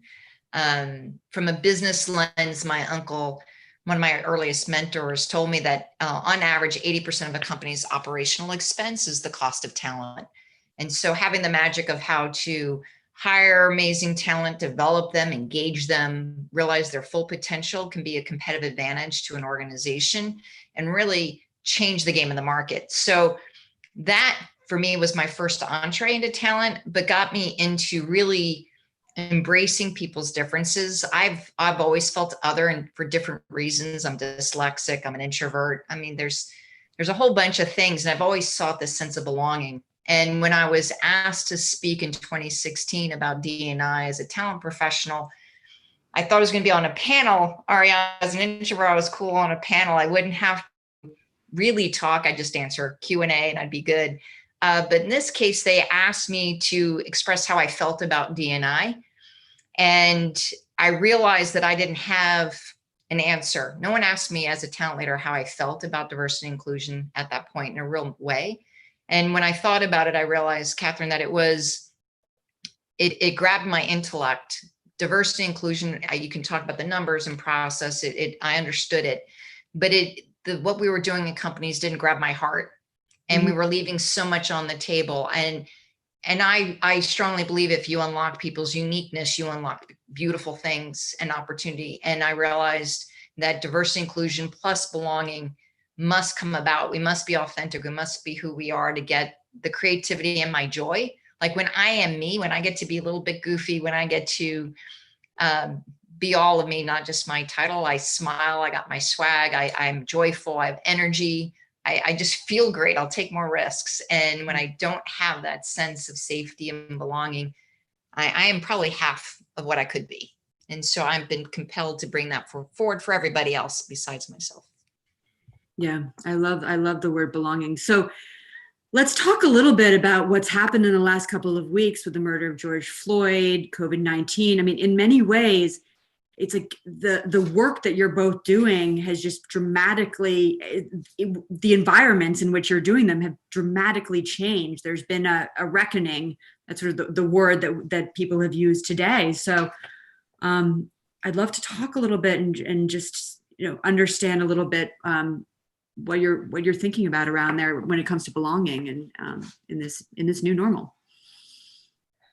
For me, it's all about learning, right? And it's being self-aware and asking a marginalized population, someone that feels threatened, to educate the majority is just too overwhelming. Like we have to educate ourselves, and history is written by the conqueror, by the majority. And I think it's not as bold and as honest as we need it to be in order to change the world for good. Mm-hmm. And so belonging is seeing someone for who they are in all of their glory and really acknowledging them and acknowledging the differences at work. And so working with my peers at ServiceNow, even at LinkedIn, it's just saying what we have isn't good, right? There's systemic issues being the majority that we are so unaware of. Not that we are bad people, but we must do better. We must know more and support others more and being intentional with that. And that sense of belonging, if you have one person, the only, we call them the only at the table, their voice is shut down. I mean, I know as an introvert, it's hard enough to get my voice in at a table, but if I am a female of color, it is the burden is so hard to get heard, to be seen, to flourish in the workplace. And we've seen it in pay parity, we've seen it in hiring. And now it's about this moment in time, my employees have asked me, Pat, can you treat this like the pandemic? The company was so clear about its care and its values with the pandemic, with COVID, and caring for us and our families and communities in which we live. Can you apply that same care with social injustice, with racism, with discrimination? Can you do that for us? Mm-hmm. And they're right, we should. It is a pandemic and we've got to change. And so we're leaning in. We have a week of learning this week, and talking about race and ethnicity, super really hard conversations. We are talking about what is an ally. We're talking about what's the difference between a sponsor and advocate, because they're different things. We're talking about, getting involved with civic duty and voting, and what does this mean, and social injustice, and really giving people space, time to learn, to be safe, to ask questions, so they can be the best ally, the best supporter, and help the company evolve. So I'm very hopeful. Long days, but I'm very hopeful that the conversations are happening at a pace I can't even keep up with. So I'm going to call that a blessing. That's it is a blessing. Ariana. So, we are finding that a lot of what Thrive is about, which is behavior change, is now absolutely critical in order to create that culture of belonging. Because behavior change in the workplace starts with compassionate directness, as we call it, being able to speak up at whatever level you are, and not to feel that if you're the intern, you can't express.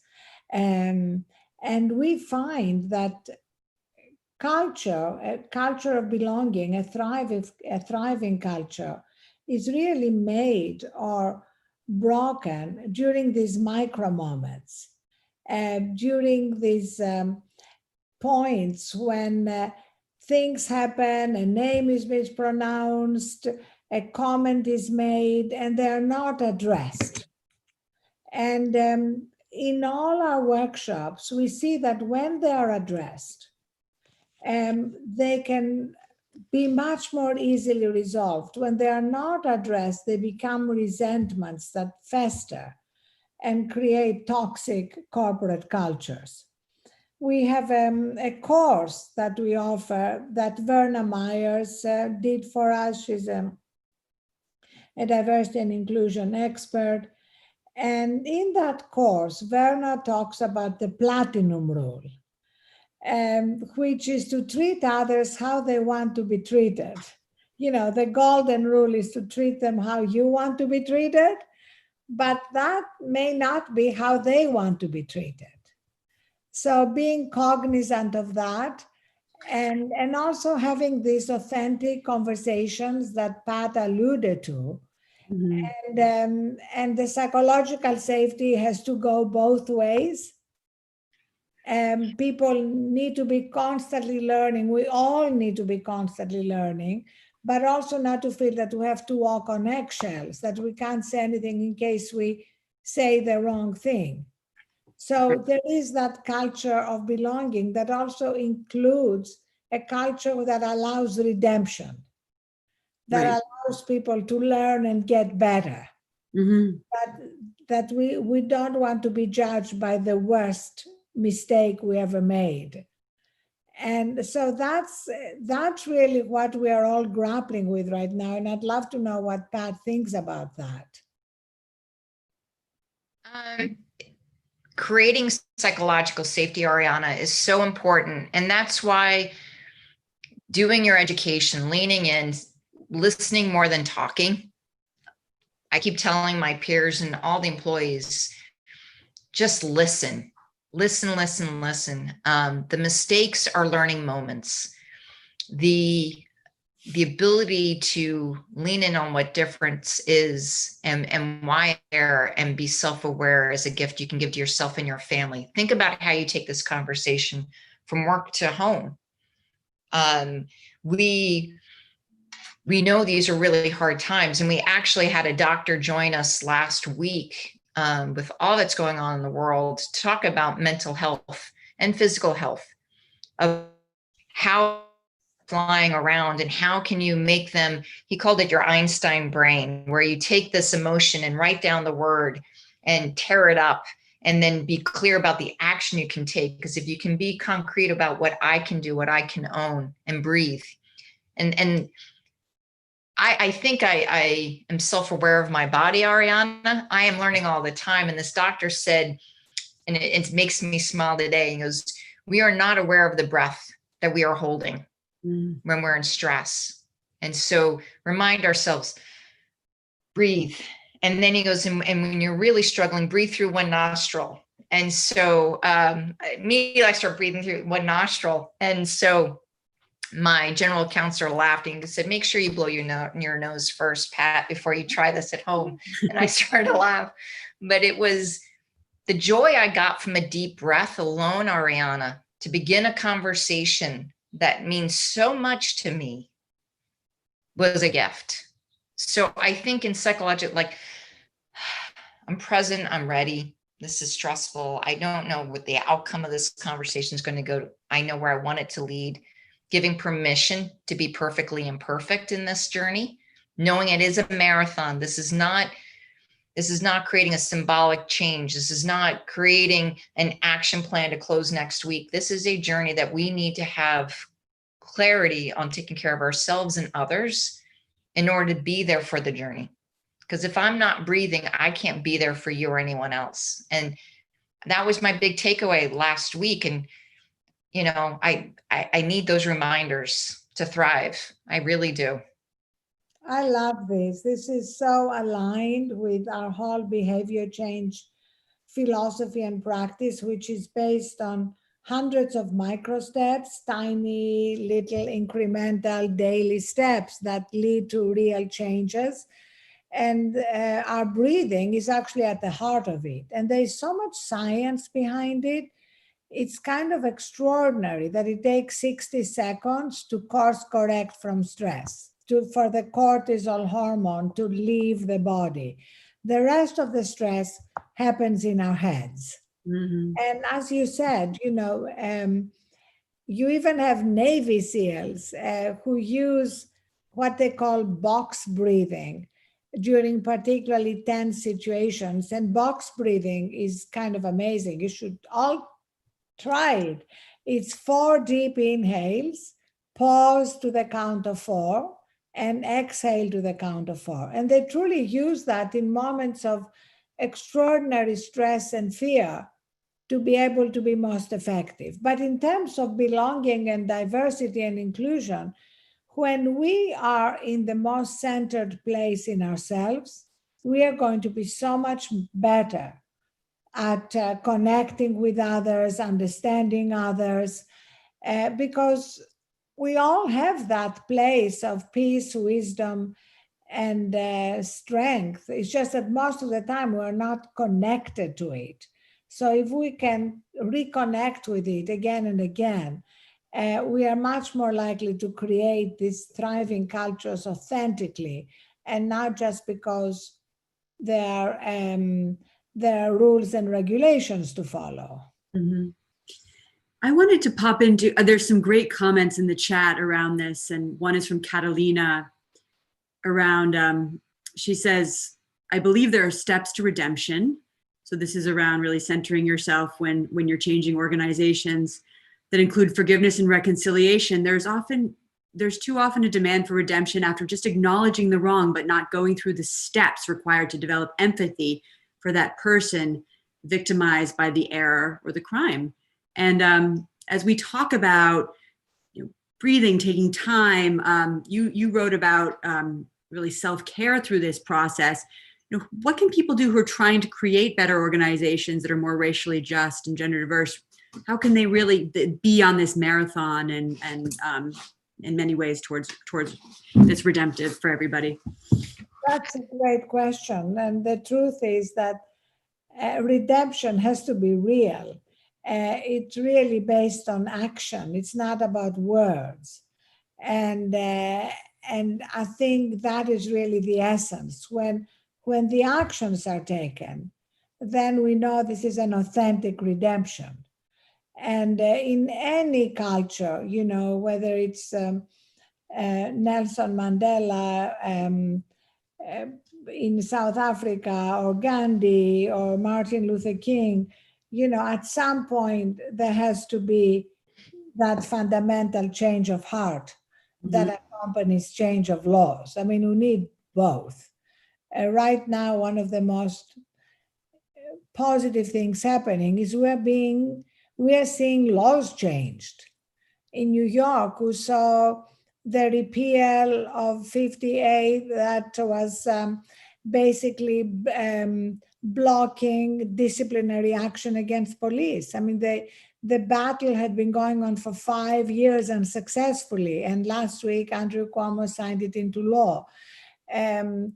In Louisville, the Breonna Taylor's killers are still at large, but there has been a repeal of the no-knock police raids. So these are fundamental, real changes that are happening.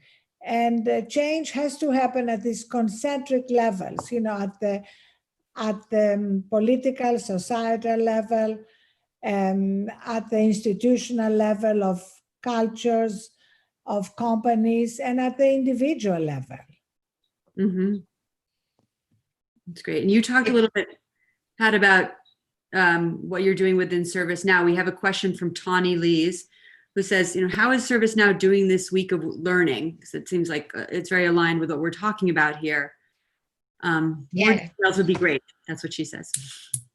Sure. So we're doing a lot. We're reading books on white fragility. We are having a course tomorrow on ally skills. What is an ally? How do you become an ally? What does that look like?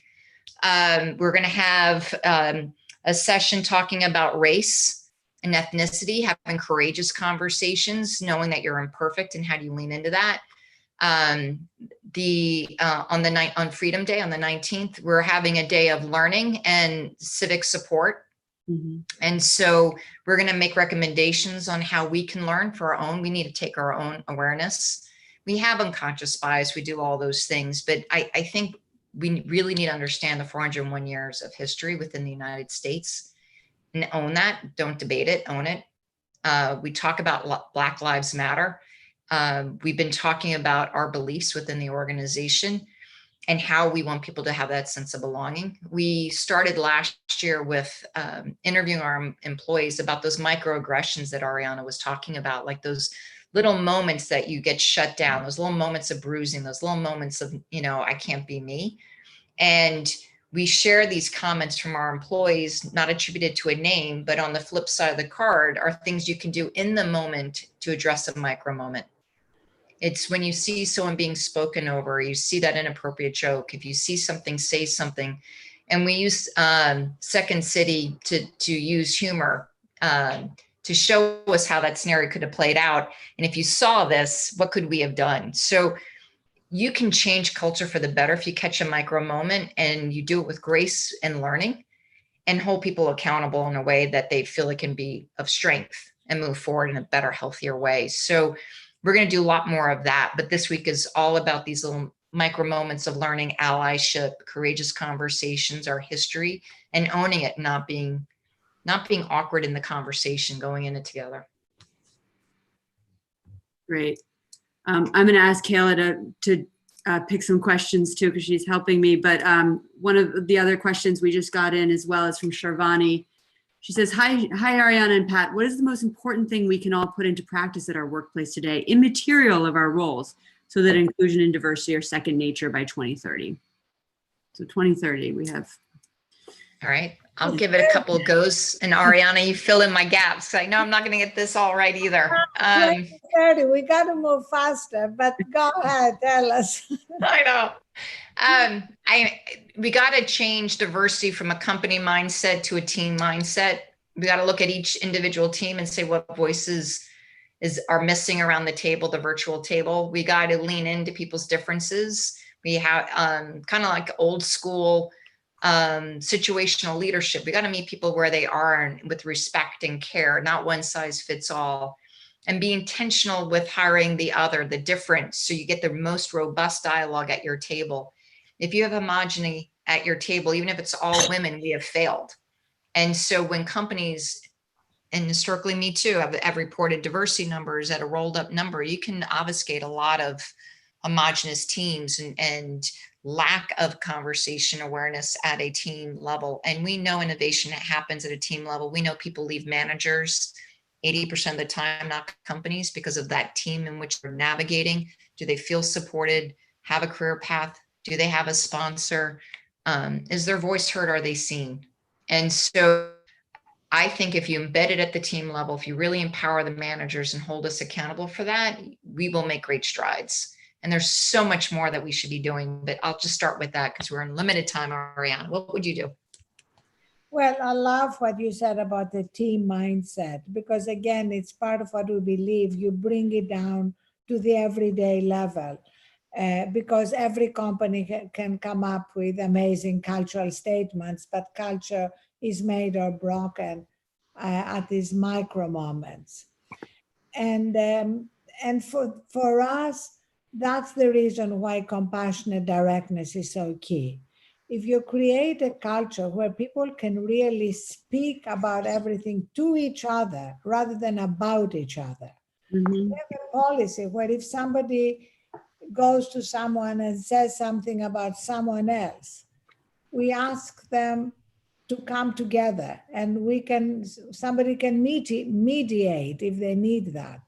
But if there isn't a direct conversation, then it really is never going to be fundamentally resolved. You're never going to create that thriving culture of belonging.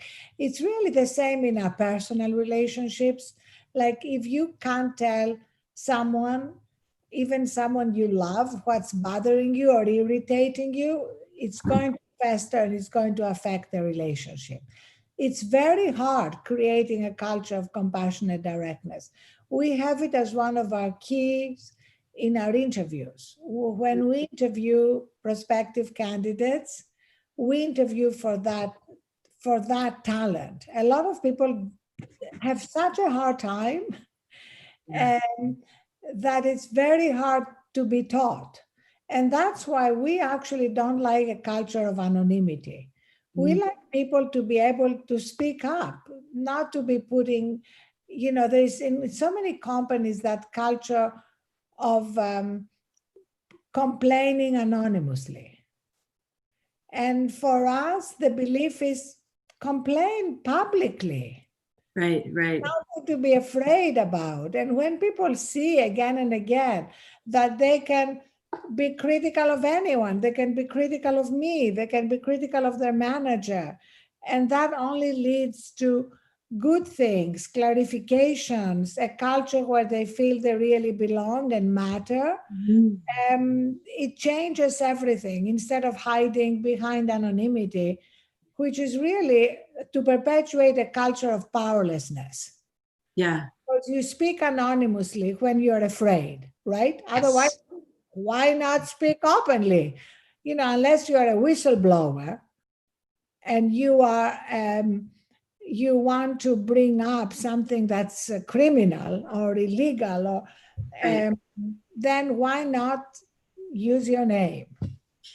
Yes, and it's amazing some of the people are putting their names in this comments and they're asking great questions. I'm going to tee it over to Kayla, who has a question from Shamika Green that's actually about this topic. And Kayla, you can just read it out. Sure. So Shamika's asked, what do you feel about the agitator label?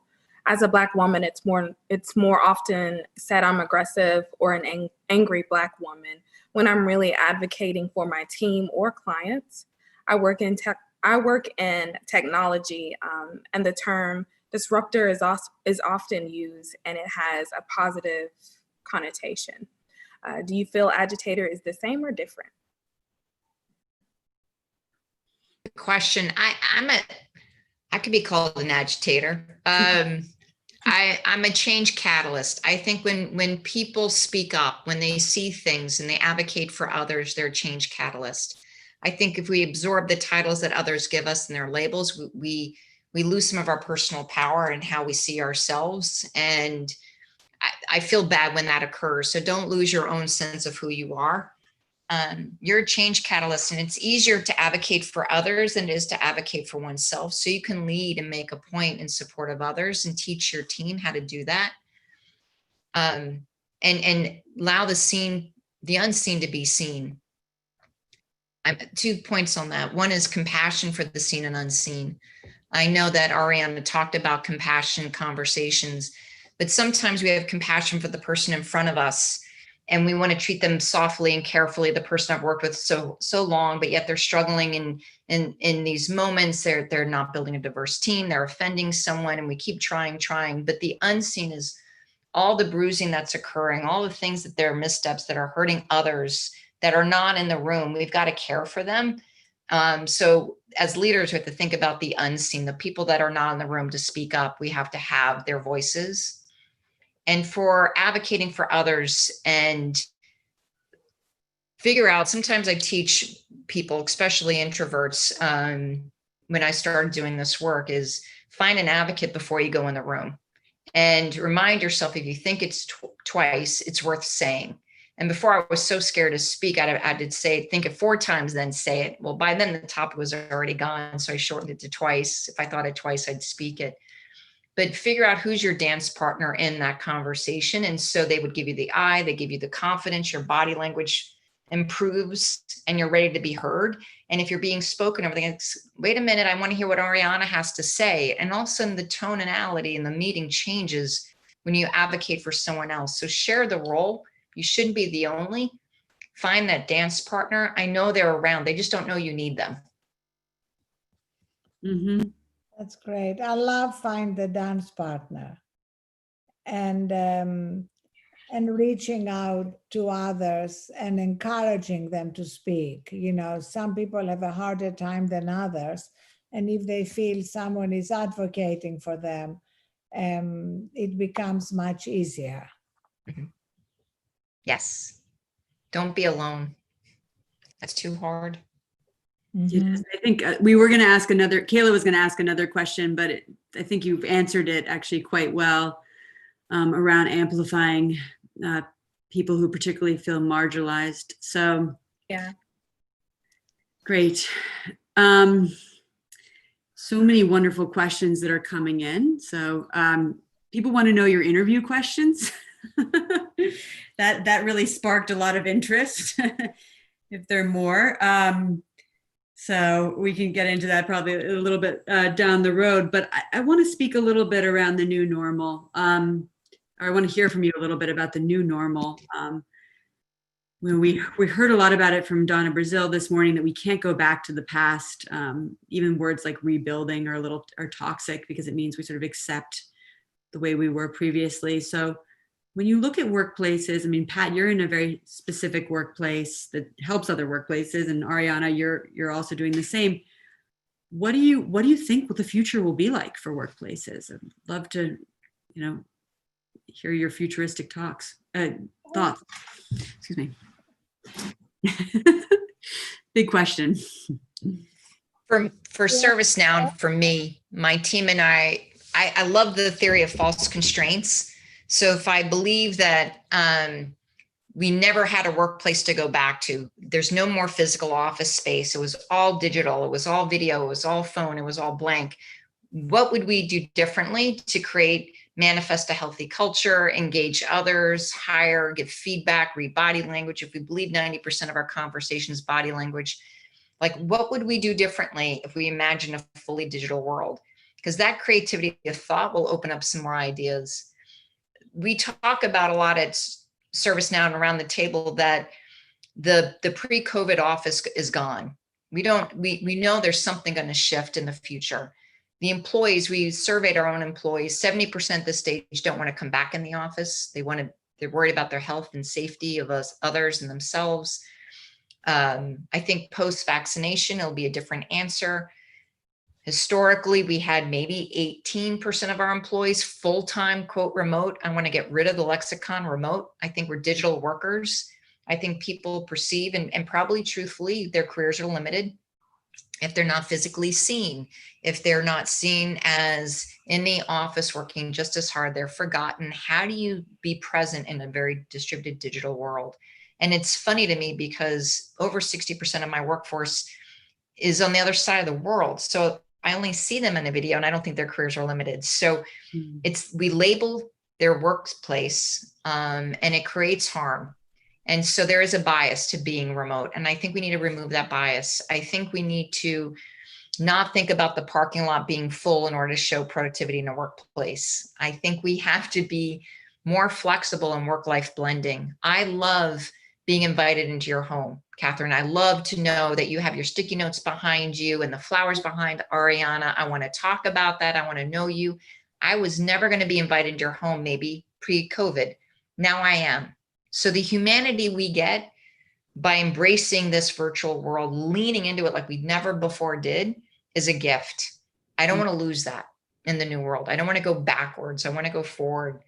I think you can hire a much more diverse workforce if we allow them to work anywhere that you have a legal ID and tax identification.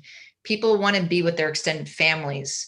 If they want to stay in Atlanta or in Boston, they don't have to come to, Sunnyvale or to San Diego. Let them work where they feel the most comfort and joy and support. And yet I get all their great creativity and joy.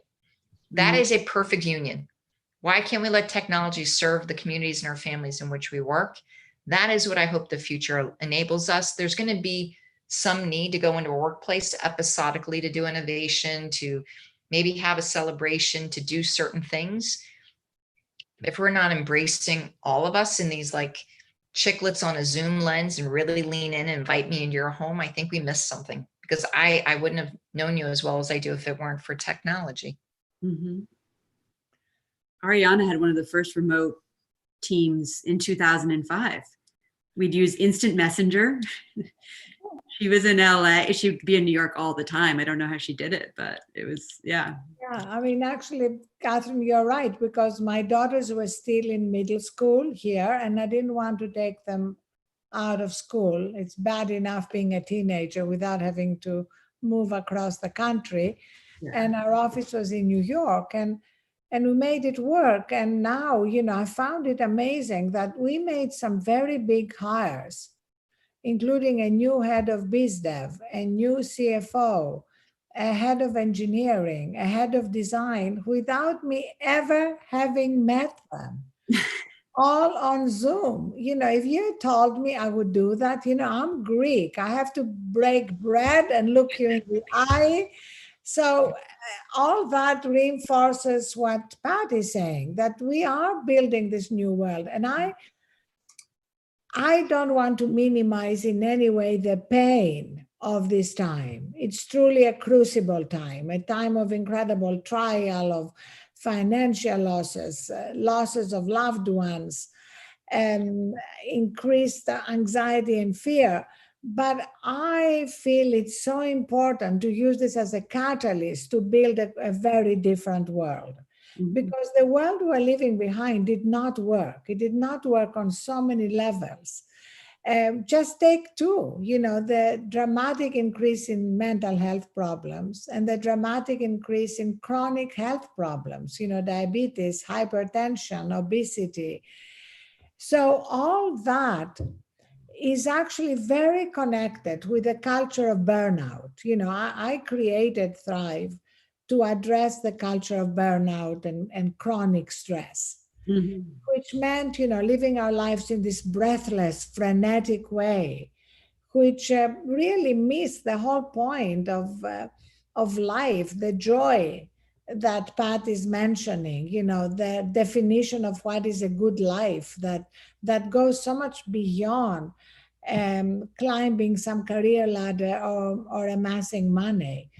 And so now we have an opportunity, because of all this time for reflection and pausing, to create a very different reality where also we can address these problems that we left unaddressed of chronic and growing economic inequalities, racial injustice.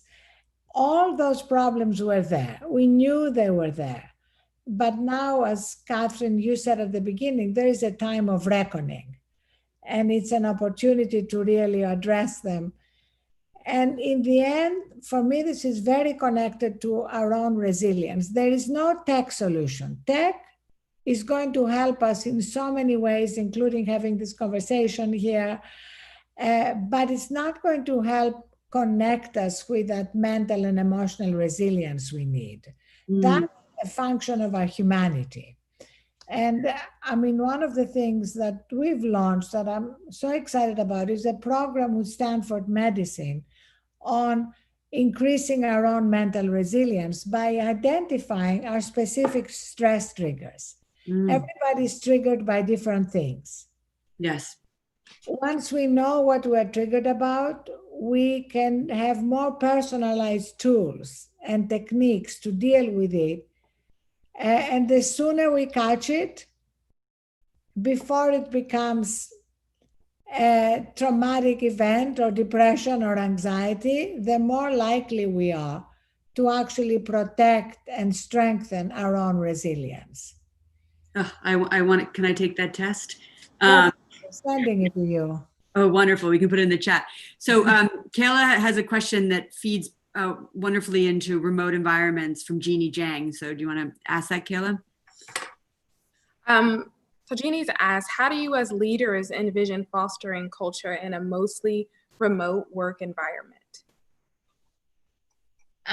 There's a few companies that have created themselves in our distributed workforce, like GitHub, I believe, is 100% distributed workforce. They come together. I think the rhythm is every 18 months or so as a celebratory, get to know one another, have memory moments, as I call them. But I think you need anchors. I think you need to have really clear values and culture statements. You're purpose driven. You hire and try to find people aligned with the purpose. So it's clear when you're interviewing what we're there for and what we're working towards. I think we have to reinforce our culture in so many ways, even though I don't use the digital backdrops. If I was starting a company, I would use them to reflect different culture attributes of the company and reinforce them and talk about them. We need to think about the employee life cycle, the employee experience journey from hiring to onboarding to ramp up. I mean, ramping up in a new gig is so incredibly stressful. That is when you have the disillusionment factor. I bought this beautiful thing. I thought it was going to be great, but I walk in, I don't know who has the answers. Not every process is documented. I don't know the acronyms. It's so stressful. If we could shorten that time period and make it more shallow, someone cares about me, I can support you, it'd be great. That's if you create a culture to nudge them, to get them onboarded, a partner, a mentor, another dance partner, Ariana, to offboarding and watching sentiment in there. I think you can do a all-in distributed workforce with care. Be intentional, build it like you would a customer experience, reverse engineer from what you think is beautiful and make it real. You know, I love what you said about this, the onboarding experience. I think the onboarding experience in most of the companies we work with is very broken. So we introduced something new. We introduced something that we call the entry interview. And every new employee has an entry interview with their manager. And the first question is, what is important to you outside of work and how can we support you? And it's really amazing what we hear. Love that. You know, for example, we had someone in our editorial team who said, what's important for me is to make my 7 p.m. Tuesday therapy appointment. And her manager said, well, how often do you make it? And she said, well, I haven't made it for 4 months. So they created a system where at 6 o'clock, her manager would take her bags, everything, and put them by the elevator. And this would be like a forcing mechanism for her to leave and make her appointment. And she's never missed it. And there are so many stories like that. We did an entry interview with Accenture, who is one of our clients, partners. And we had a woman who said, what's really important for me is to take my daughter to school every morning at 7 a.m., but my manager has 7 a.m. conference calls. And when we talked to her manager, it turned out that not every day did they have to have a 7 a.m. call. It could be at 7:30. So very often it's, again, lack of communication that creates a lot of pain in many people's lives. And it's also like making real a cliche that we use, which is bring your whole self to work. But very often we don't create the conditions where people can bring their whole selves to work. I would agree. Ariana, we also, I'm going to steal the entry interview shamelessly for sure. Oh, the yeah. other, I'm going to take it. I love it. Everybody's asking for it, so. Yeah, I'm going to take that on. The other thing that I strive to do in my staff meetings, and I have an extended partners that join me, so it's a pretty big group, is moments of gratitude, personal and professional. And so if we practice gratitude in the day, it gives us joy. It lets me know where you are in life and what's happening in your personal life, that if you just go right to an agenda item and a staff item list, you forget who we are as human beings. And then the gratitude for work has to be for a group or an individual outside your core domain, your immediate team, because there's nothing that I do that doesn't rely on helpers. There's a whole village out there that helps us do what we do. And if there's gratitude expressed outside of our world, we send them notes and say, you are recognized in the staff meeting, and be specific individually for this reason. So they're seen for their impact. They recognize the appreciation. If you leave it at the team level, it's less than half the impact it could have if you didn't identify the person and the actual thing. So that gives a lot of joy and acknowledgement that you see me, you care about me in a broader team experience. I love that. We do that at our all hands, our weekly all hands. We have moments of gratitude where anybody can thank anyone in the company for whatever reason. So we have gratitude. We have another question here from Daniela Martin that Kayla will ask that continues around this idea of building remote cultures. So Kayla. Okay. So she's asked, from a leadership perspective, how do you manage to keep employees engaged while working virtually? Do you want me to go first, Ariana? Or? Absolutely. All right. Be really specific. For us, it's about our goals. I call them big rocks. Like, what are we here to do? Why are we doing it? Setting context. Giving permission to take meetings on the phone, not Zoom all the time. There's Zoom fatigue. So I'm very clear. I model it myself. I'll take you on a walk with me.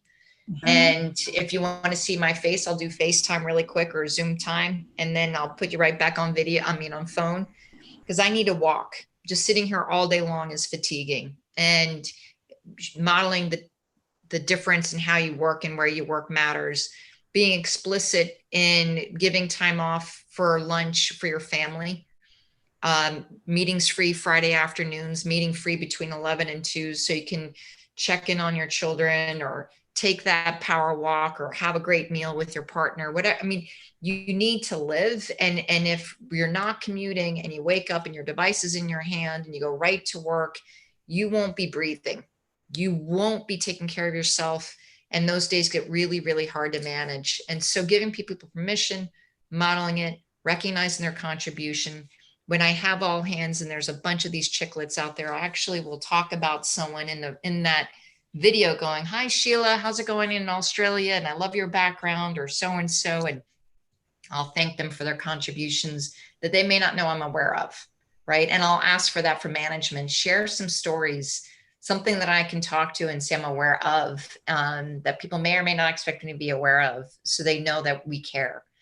These are some things we do on a regular basis. And I sent COVID survival kits to my team, a little box for COVID survival. And it includes chalk to draw on your street in front of your home, bubbles to blow, painting supplies, a recipe to try, and a journaling book. I mean, there's so many different things on your thing, because I wanted people to know they weren't alone. And that really was probably the main point I wanted to make. You're not alone. I love the COVID survival kit. Okay, how about if we barter? You take the entry interview and I take the COVID survival kit. But can you send Deal. me one so I can copy it mercilessly and shamelessly? Yes. Yes. Perfect. Deal. Shake hands. And also, and in addition, to the entry interview, actually, we are now doing a re-entry interview for people who are going back to the office after Labor Day, when we open up but made it completely optional. Like people don't have to go back if they don't want to. And it's kind of amazing. We took a poll and 50% of people are not coming back. And there's only one person who is coming back for 5 days a week. Everybody else is for 1 day, for 2 days, for 3 days. So it was really interesting. And this was in our New York and our San Francisco and our LA office. So I think this reinforces the point that you made, Pat, about how we all need to adjust to a much more distributed workforce and get used to it and learn a lot about how to make it effective and productive. And at the heart of it is that recognition that when we take care of ourselves, we are actually also going to be more productive. There is no trade-off. And we are finding in our behavior change app that nothing moves the needle for people's behaviors more than stories from leaders in their companies and what they're doing. Like Pat writing about going for regular walks and taking some of her calls while walking instead of sitting down on Zoom. I mean, we've done cascading series for Walmart for all the 2,500 HR lead, employees, from the top leadership all the way down. And every time we start with stories from the leaders, which are included in the app. So as it cascades down to their direct reports, they hear from their leaders. And then as it cascades further down, they hear from their leaders. And that's really game changing. Kind of role modeling healthy behaviors is key to also ending this collective delusion that we need to be always on in order to succeed. I think we have one final question from Danielle Miller. We might have a little bit room, keep them coming, but Kayla, I'll leave it to you. Okay. So Danielle's asked, mental health is so under-discussed in the Black community. There's a bit of stigma around it. As we move to a more digital world, I feel that this will get worse. Can the panelists suggest potential ways that can address this? For my organization, when we've been talking a lot about mental health, we've had the doctor came and did the discussion with me, and I have anxiety. I suffer from anxiety. And so I go into this what if capability in my head, and I just spin. And so I gotta bring myself back down. I gotta remind myself to breathe. And so we talked a lot about mental health and stress and anxiety. It was probably one of the best well-attended sessions we had in a really long time, which told me there was a huge need. At the same time, with George Floyd and all that's been going on, the stress within the Black community, and especially within my own company, we realized that Lyra did not have enough Black physicians, mental health providers of their own community to talk about the uniqueness that they're facing. And that was a blind spot for me. I did not realize that would be an issue. I didn't even think to ask the question. And someone bravely asked me, like, Pat, why isn't there enough that look like me, understand what I'm going through? It's compounding my anxiety and my stress to have both COVID. I feel alone. My family's over here. And then I've got this, and I need someone that understands me. And I just started to cry. And so we called Lyra up and our providers up, and I said, we need to have a directory. We need to have these resources available. We need to know how quickly we can get it available. And we need to get permission to let people go out of network if they have to get this help, because this is a unique time and I've overlooked it. So let's fix it now. And the more we talk about mental health, and what I love about Ariana, I always have a quick story. When I met Ariana while I was at LinkedIn, she was doing a keynote for us about mental health and thriving and fighting burnout. At the end of her talk, I got to say goodbye to her. I'm holding her hand on stage, and I was looking around and go, look at my hand, I'm holding Ariana. And it felt so good that someone was on a stage talking about your self-care, that it was a moment, Ariana, that is like emboldened in my head, like I'll never let go. And I want to be that person for others. And so knowing these nuances, I need to be taught to help others. So that's what I'm trying to do. And you are doing it. I've heard from so many people, the difference you are making. And I'm so glad that so many of us are much more willing to come forward and be vulnerable about all we are dealing with, because mental health isn't just full-blown depression and anxiety. It's an enormous amount of variations on it. And I would love to post on whatever resources you have, Catherine, the basic stuff, at least, of what we're doing with Stanford on Thriving Mind, because based on the latest brain research, it breaks down our different stress biotypes. And there are 8 of them. And mine, for example, is being a ruminator, which means I go over my mistakes again and again and again. I beat myself up, I judge myself, and it's exhausting. I'm learning to work on it.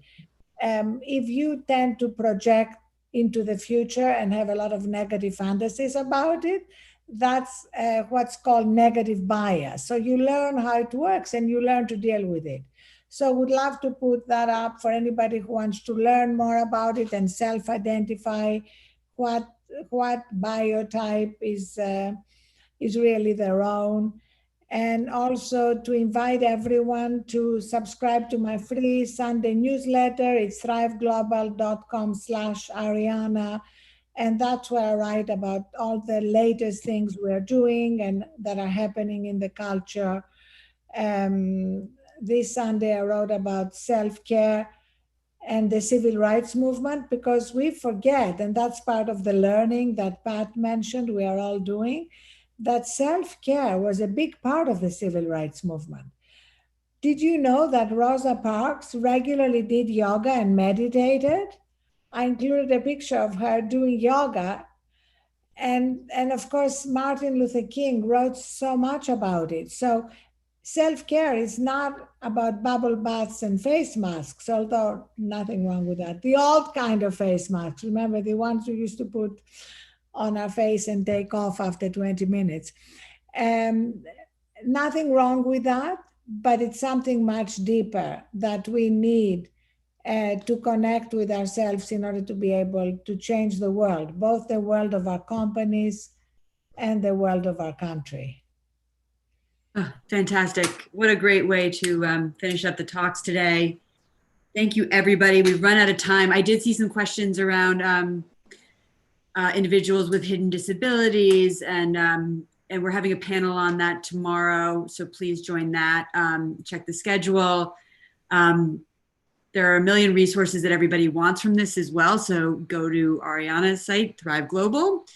Pat does wonderful work across many platforms, including ServiceNow, but also on LinkedIn still. And don't go anywhere. We're going to have a dance party now with Marty Gold Cummings, who is an amazing drag artist out of New York, who's also running for New York City Council, and has been in the forefront of the Black Lives Matter protests, out there every single day. But will be dancing with us tonight to give us some self-care and restorative energy. So thank you so much. And Ariana and Pat, I hope you do a little dancing with us. So Thank you. Thank you, Pat. Thank you, Catherine. Thank you, Kayla. Yes. Thank you. So good here. Yes, Kayla did a great job picking our questions. And Thank you. Thank you, Kayla. Bye. Bye.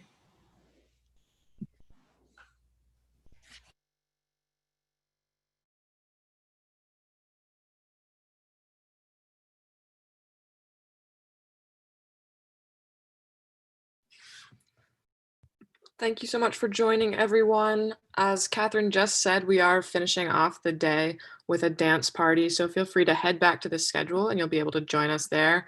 If you have any questions, I can go ahead and try and answer those for you in the chat, and I will share a link to the schedule as well. But thank you all so much for joining us today for these great discussions, and we're really looking forward to seeing you here again tomorrow. Thank you.